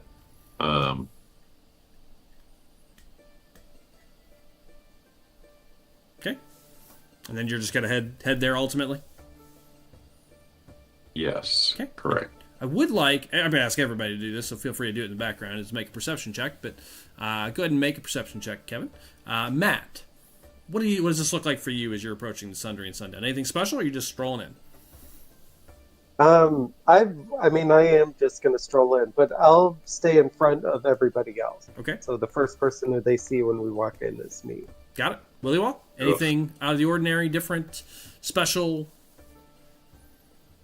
I don't think that he would think to do anything out of the ordinary, as Karak is just walking in and they've been here before. Yep. Kevin, do you tell anybody you're going to become invisible because you're worried, or are you just going to slip away? I do. Yes. As part of our plan when we move up, is I'm going invisible so that nobody will know that I'm entering. Okay. I'm just going to stick close. Got it. Okay. Jason, doing anything of note? Actually, was there a back door to this place, Doug? There was. As they go in the front door, I'll go in the back door. We're not there yet, but got it. You're going to make your way around the far side of the building. Understood. Yeah. Jay. I will hang towards the back and just kind of keep active perception of different smells in the area, since that's what okay. Fair enough. Croc wanted me to do. Fair enough. Drew. Nice. Anything of note? And what did you do with the box? I need to be real clear. Sorry, I forgot to ask about something. What are you doing with the box of illegal metal while all this is going on? Oh, man. Totally, put those back into crates and to the secret room. Okay, got it. What about the disc? Do you keep the disc on you? Keep the disc on me. Got it. Just checking. Okay. For clarity. Oh, and then also direct Devon to stick with Karat. Okay, got it. Drew, anything of note on your way down the street?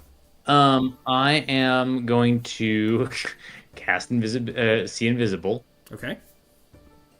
And then mark that off. It's just level 2 spot. 1 second.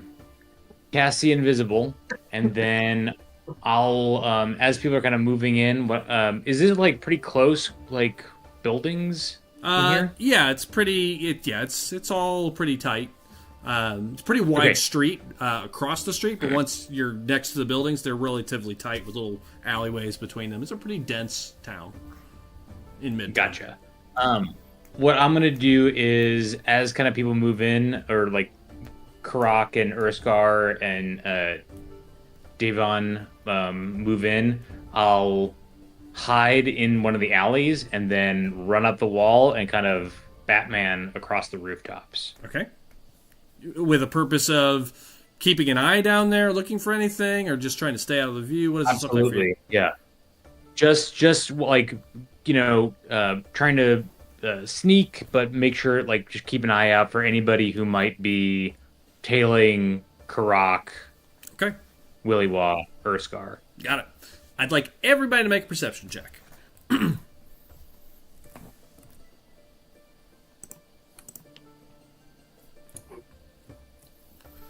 rolls keep coming. Oh, yeah. God. I already rolled, Doug. I think you told me earlier. I rolled well. Okay, 12. Great. Aaron, 12. 13. 11. 13. Okay, 12s and 13s. Okay, so here's what happens. As you guys are making your way, Kevin, you're making your way around. You don't notice. What'd you get? You had a 12? Yeah, you don't notice anything out of the ordinary. 12. Hefty 12. Or 12 or nobody 12. really notices initially. You're going to get a second chance here in a minute, potentially. But as you guys are making your way towards the front door, Drew, as you kind of post up and watch, and Kevin, you're making your way. You probably wouldn't see this, Kevin, because you're already kind of going around the backside as they're heading towards the front door.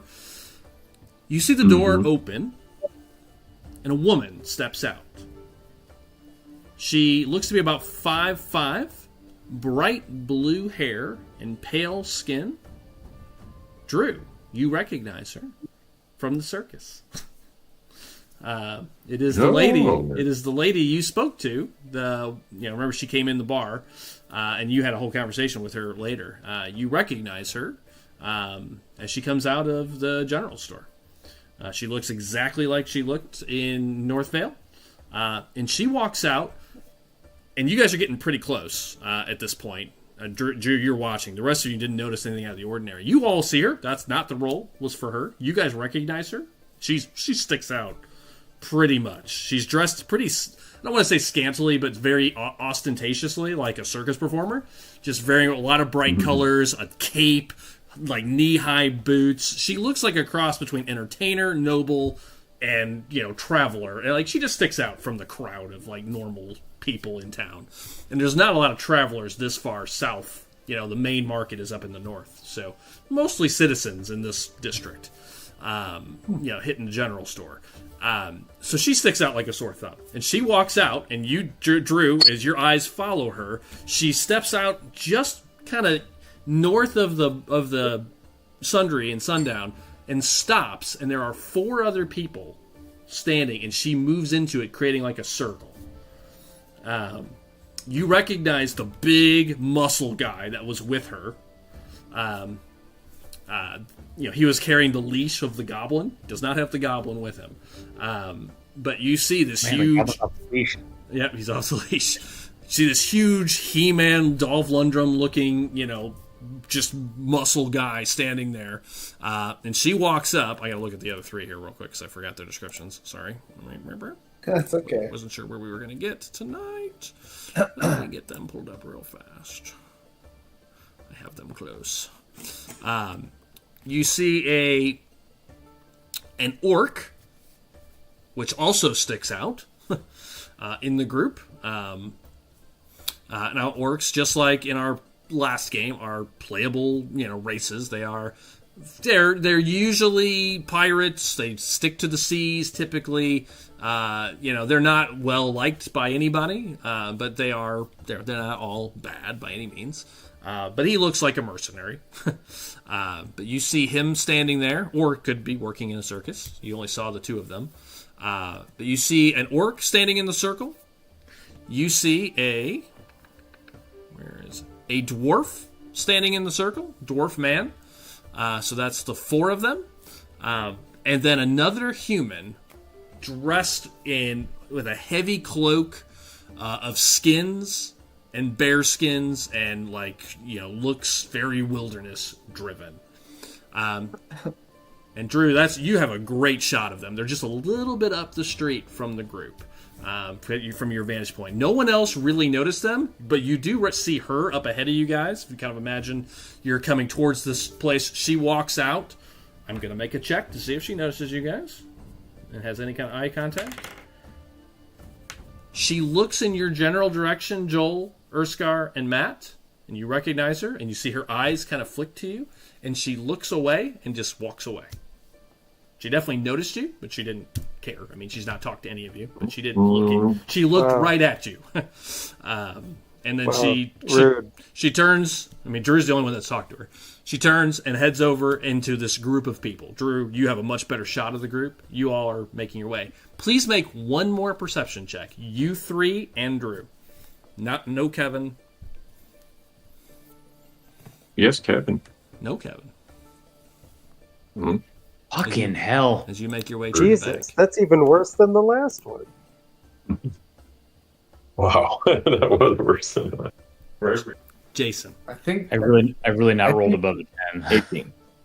D&D is catching on to my game. Yeah. Oh, did it flipped it? Aaron, you had a 16. That's a good roll. Jason and Drew.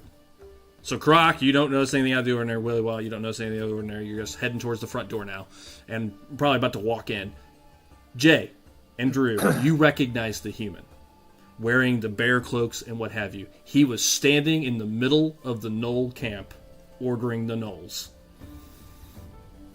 Remember, he walked out of the cave, and he was barking orders at him. When you guys attacked that camp, he never saw you guys because he walked back into the cave, and then you guys struck. You guys waited a long time. You never saw him again. But you, Jason, you lock eyes. You kind of see it. You see the cloak looks familiar, and you see that he's kind of turned in your general direction. They're all talking. Look like they're in a little circle, like having like a meeting. But yes, you recognize him, Drew, and Jay, you recognize him as well. He was in the Knoll camp that night. Game time. How long ago was that? A handful of days ago? It took you 2 days to get here, and it was like a week before that. It's probably been almost 10 days. Okay. Maybe even 12, because that was then you had to travel back to North Vale, then the whole North Vale thing happened. You know, it's probably been close to 2 weeks. 2 weeks. Okay. Definitely plenty of time to get here. And walking order. Who is, I'm guessing, we don't have a walking order established, so I'm in the back. So it's you, it's Karak, Willy Wall, and you. It's the three of you, and you're basically, she just walked by, maybe 30 seconds ago, and you guys are at the steps that walk in, and Kevin, you're walking in the back door pretty much when you see this. Yeah, I am. I'm going to focus on Jay and this group for now. Yeah. Tap on Willy Wall and Karak. Well, hold up, guys. Hold up. And just tell kind of get in close. From which I'm looking, is it directly ahead? They'd be straight down the street. So you guys are kind of coming, if you imagine you're heading east to west and you're going west, they're further up west, basically, about a block. And she has just walked into the group, and that's what caught your attention. Like, you wouldn't have noticed them if she wouldn't have walked over there, and your eyes, she's attractive, she sticks out. You can just your eyes just glance to the right, and you're like, wait a minute. He looks familiar, is pretty much what happens. Yeah. Don't point towards him at all, but just say, let's say 100 yards or whatever it is, 50 yards, whatever it is, distance-wise. Yep. That guy, he looks familiar. Like, when we were traveling, when we were facing the Knolls, wasn't he leading them? That guy right over there? And then kind of nod that way a little bit. Not pointing, obviously, but try to describe that direction. Okay. Try to make it inconspicuous. I'm not trying to point out, but just. I'd like to understand your movement and anything you guys are saying or doing in response to Jason. Karak or Wilma.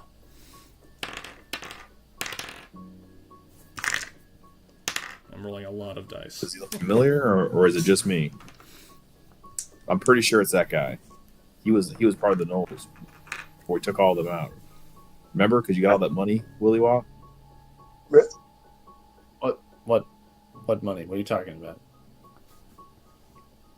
When we got the Knoll heads, I was there. You cut all their heads off. Anyway, second. I believe that was the night that we. Was that the night that we snuck up and freed the prisoners? Mm-hmm. That's right. Good memory. I don't remember getting a super good look at him, but I think you are correct. Yeah. I think that is him. Now that he's pointed him out, yeah, you guys would recognize him. You were all basically up on the hills watching down into the camp when he came out. I mean, what is he doing here? What is he doing here? Well, it's very far away, and we're in polite company. We're not around Knolls right now. Shall we look back over at Aaron? You see, he's up on. He's gone. Aaron's not here. He's stuck away. We don't know. Oh, look around! Look around! Aaron! Urskar! Aaron is gone. I know. I haven't seen him, so maybe he's going to go after that guy, or maybe he got distracted. Are you guys stopping? Maybe he was abducted. I wanted some color here. Are you guys having this conversation? Do you stop in the middle of the street, or you keep walking into the building? Just to be clear. I say slower pace. Okay, so you slow down. I say much slower pace because I'm just pointing out while we're talking. Okay. When I see that Aaron is gone, I stop and so start looking around. So you're looking around. Are you looking for Aaron? Then. Yeah. Yeah. It's possible that he's been taken. Aaron, Matt, perception check for Aaron. Aaron, I'd like to move to you. To what are you doing when you see all this? You see the three of them stop. You see her. You recognize him. Turn it back to you. You're asking what I'm doing? Yeah. Yeah. Still stealthing across the rooftops. I'm going to be, and seeing the three of them stop, I'm going to move toward the leader of the gnolls and the circus folk for two reasons. One, to get into a particularly good or advantageous vantage point in case it pops off. Number two, to kind of maybe see if I can eavesdrop from the top of the building, just not running down the wall, but listening, hoping that the echo will. You're trying to hear.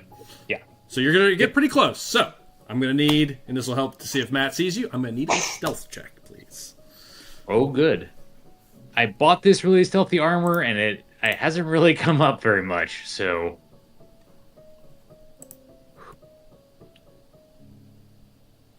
22. That's pretty good. Great roll. So 22 for stealth. Karak, you don't see him.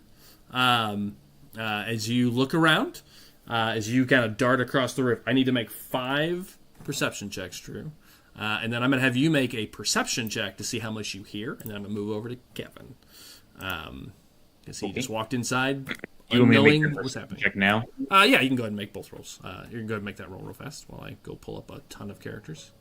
Yeah, actually, I'm just going to roll the rolls and see if any of them are even close, and then I will check them. I'll go in order. That one's pretty good. We'll come back to that one. That's terrible. That's terrible. I got a nat 20. Okay. Ooh, good perception check. Excellent. Okay, only one of them. First roll has a chance of possibly seeing you. The rest were all under 10 before I rolled. What's your stealth check? 22. So let me go to my characters and pull up the actual sheet. That would be her. She's the first one on the list. Yeah. So it is Darla. I think I told you her name. I don't remember if I told you her name or not. But it is. Her name is Well, Darla. I'm writing it down now. I think when you talked to her, she would have introduced herself. Darla. Her perception is... What'd you have? 22? She rolled a 22. 20. So she did not hear you. So you will hear something. But we'll get to Kevin first. We'll wrap there, probably with Drew in a minute. Kevin, you make it into the back. The back door is open. You step in, and you are in that short hallway in the back of her shop with stairs. You see stairs that go up, and then 3 doors on the sides, and then one door that you know leads into the main shop at the far end. Got it. One of those is the back room, the other two, you no idea. And then there's stairs that go up. Check those other 2 doors. Okay. That I don't know what is behind them. Sure. You open one. It leads to a true storeroom. As you look at it, lots of crates and boxes and whatnot, probably for supplies for the store. As you close that one and check the other one leads to a small bedroom with a bed about the size of a halfling. Oh, interesting. Remember, the halfling was the one that followed her. One of her employees. Got it. Okay. And then the other door option is to go into the general door, right? Then there's one other door you went in before it was the break room, pretty much. Yeah, the table. We went in with. Yep. And then there's stairs that go upstairs, and then a door that leads to the shop. That's correct. Got it. And we don't know what's upstairs yet, do we? Nope. She said she lives here, so you assume it's living quarters. Yeah. And I go out to in any room. I want to look for like a piece of paper and something to write with. Sure. In the break room, there is. Yep. Oh, great! Grab something. Yep. Write down. It's me, Alonis, the illusionist. Okay. I have what you requested. And roll it up, Okay. put it in my pocket, Okay. and then go out to the general store. Okay. You do. You open the door. As soon as the door opens, you see her back. You can see she's standing at the counter, going through a book. You see a book is open. She's writing things down currently. The other human is standing next to her. I mean, it looks pretty early, but looks like they're kind of just like opening the shop pretty much. Writing something down. Looks like they're going through some inventory, just kind of doing as you open the door. Looks like they're just doing a little paperwork. Wow, they rolled terrible. They each rolled a 5 on their perception check. They do not notice the door open. Got it. In that case, yeah, still do that. Slide out the door. Okay. And then place a little piece of paper down in front of her. Okay. It appears. She sees it. Looks around. I'm right here. You see her kind of. Let's go to the back room. Hello. Oh boy. I don't like. She whispers, I don't like surprises. This is necessary. And I'll explain why. It is technically an illusion. It is. She see her eyes narrow, like listening for your voice, and she's cued in. She basically knows where you are. You can tell she's kind of watching, but she looks at the human to the back or to the break. She looks at the human, kind of whispers something to him, which you hear, and just watch the store, and then she steps into the back. And I think she would go into the break room again. She would open that door, close it, open that door, and step into that. I assumed as much as well. That's where Alonis went. Okay. He's in there waiting. Okay. Do you appear? Or are you appeared when she walks in? Make myself visible. Okay. You appear. It is you. I'm sorry I had to do that. I didn't mean to surprise you, but, well, there are some other players. The Ashen Blade. They wanted me to destroy these. You handing them to her? You pulling them out? Mm-hmm. And pull them out. Her eyes? I need to gain your trust. She looks surprised. Like she did not expect you to actually do it. You can tell. I'm not going to make you make a passive perception. She looks visibly surprised. Well. I wanted to do this because, like I said, I want your trust. I need your trust. Especially today. She puts her hand out for the scrolls. Give them to her. She takes them. Sets them on a shelf right next to her for the moment. Well, thank you. I don't know if I can trust you yet, but this is definitely a good first step. Thank you for doing this. You said... I have never met you either. You said the Ashen Blade was watching? Feeling they're watching your every move. That wouldn't surprise me. And, I just met you too, and I do want your support, and also I'm putting a lot of faith in the fact that you are truly who I think you are, and there's somebody that's about to enter the front door. A magic user. Her eyebrow goes up. Okay. Hey boy, he needs your help to get somewhere safe. Be amongst people like us. She looks down at the scrolls. She looks at you. You're not hiding anything, but she's making an insight check. she looks at you. You're earnest, I think. So her eyes soften for the first time, less sizing you up. And she opens the palm of her hand, and you see she had a silver ring on, but it looked like just a band.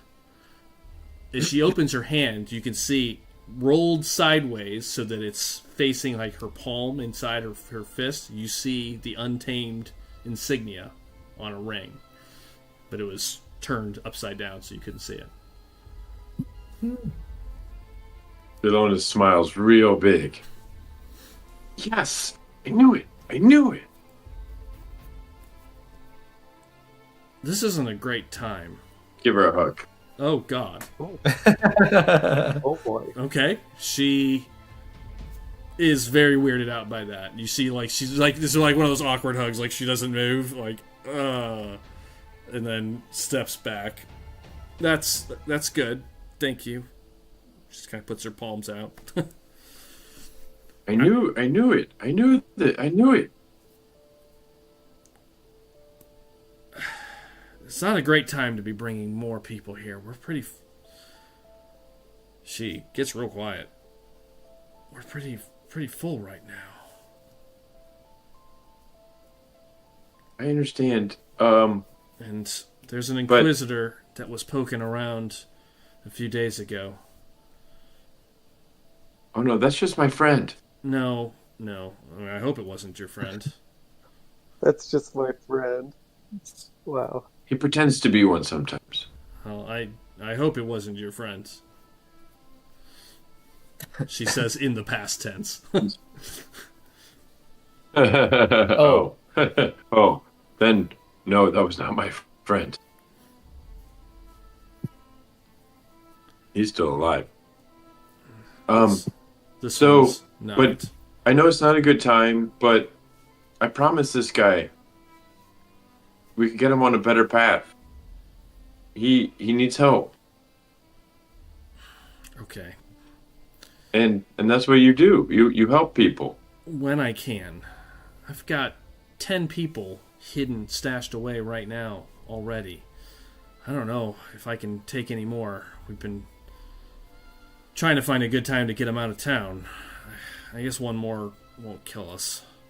She looks visibly concerned, but with the Inquisitors poking around, the Ashen Blade, she shakes her head when she says that.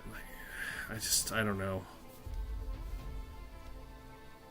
I gave you that money. I can go find some more for you, if that'll help. No. That won't help. Money won't help. You build another wing onto this place. They're not stashed here. Okay, well. But if you... Maybe when the time's right, me and my friends might be able to help. I can't speak for them, but maybe help lead them out sometime. It's not...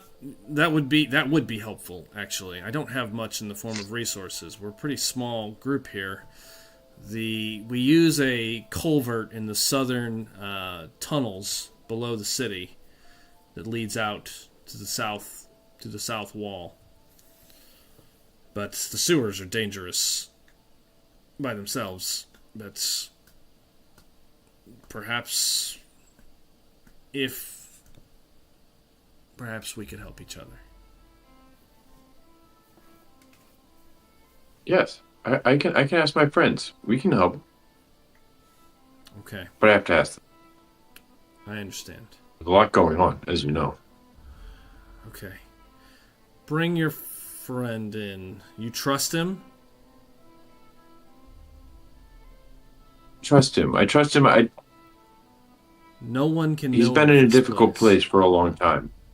I understand, but I've got 4 kids and 6 adults hidden. Their lives are on my hands right now. Do you trust this person explicitly? I met him yesterday. Ooh. He's nice. I actually don't know him super well. I don't want to put this whole organization. I don't want He to put this killed one whole of his organization. But here's the thing. I saw him use magic. He didn't know how powerful he is. He had no clue. He hurt people because he doesn't. Well, He's scared now. He doesn't know what to do. You're not filling me with confidence exactly, but I don't know. If you don't know him that well, I don't know that we should be bringing him in right now. Not maybe if I didn't have other people here. But if they get found out, I mean their lives are on both of our hands. I don't know what else to do with him. I told him I'd bring him somewhere safe. Maybe we can stash him somewhere else for a while.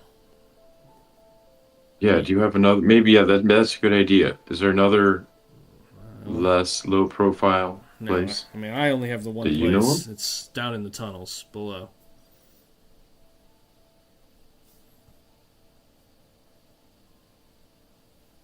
Okay.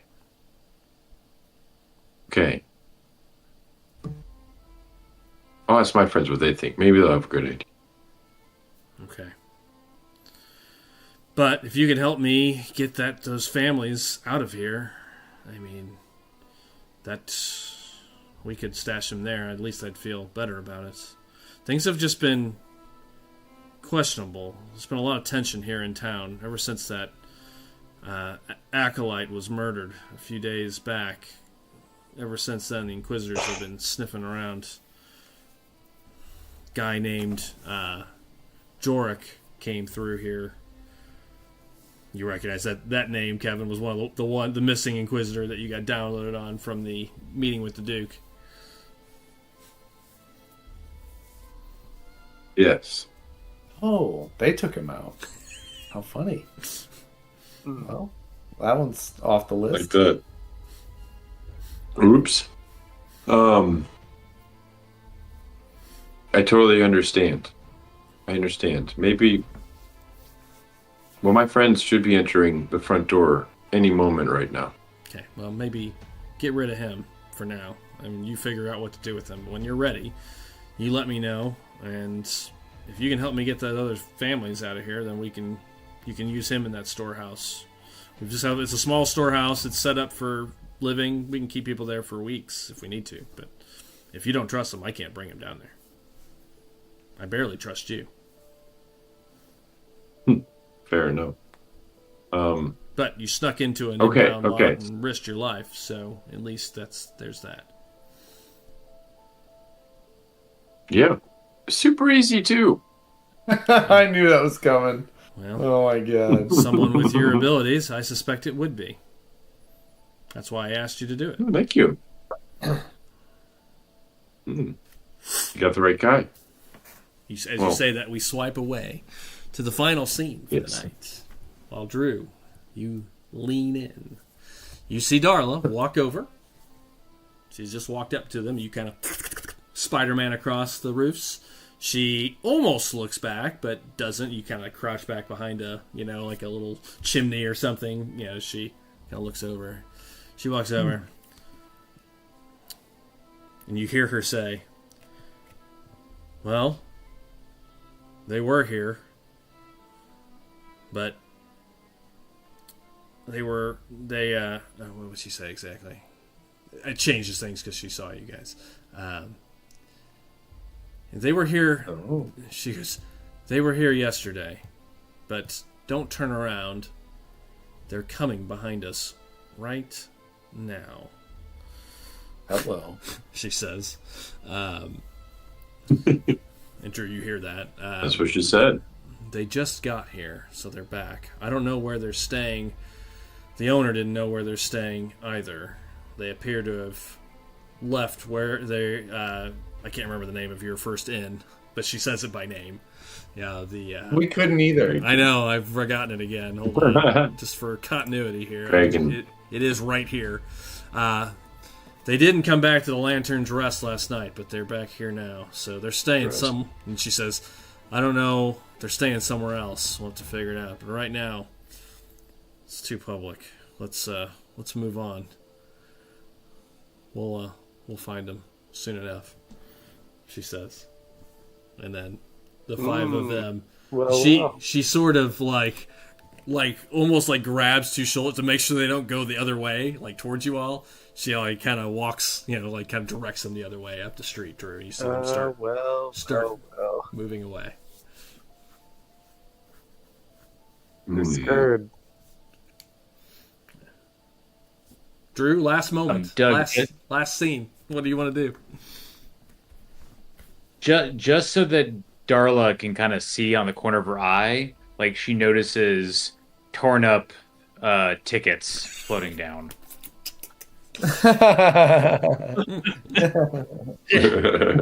Won't be going to that Moving on that show.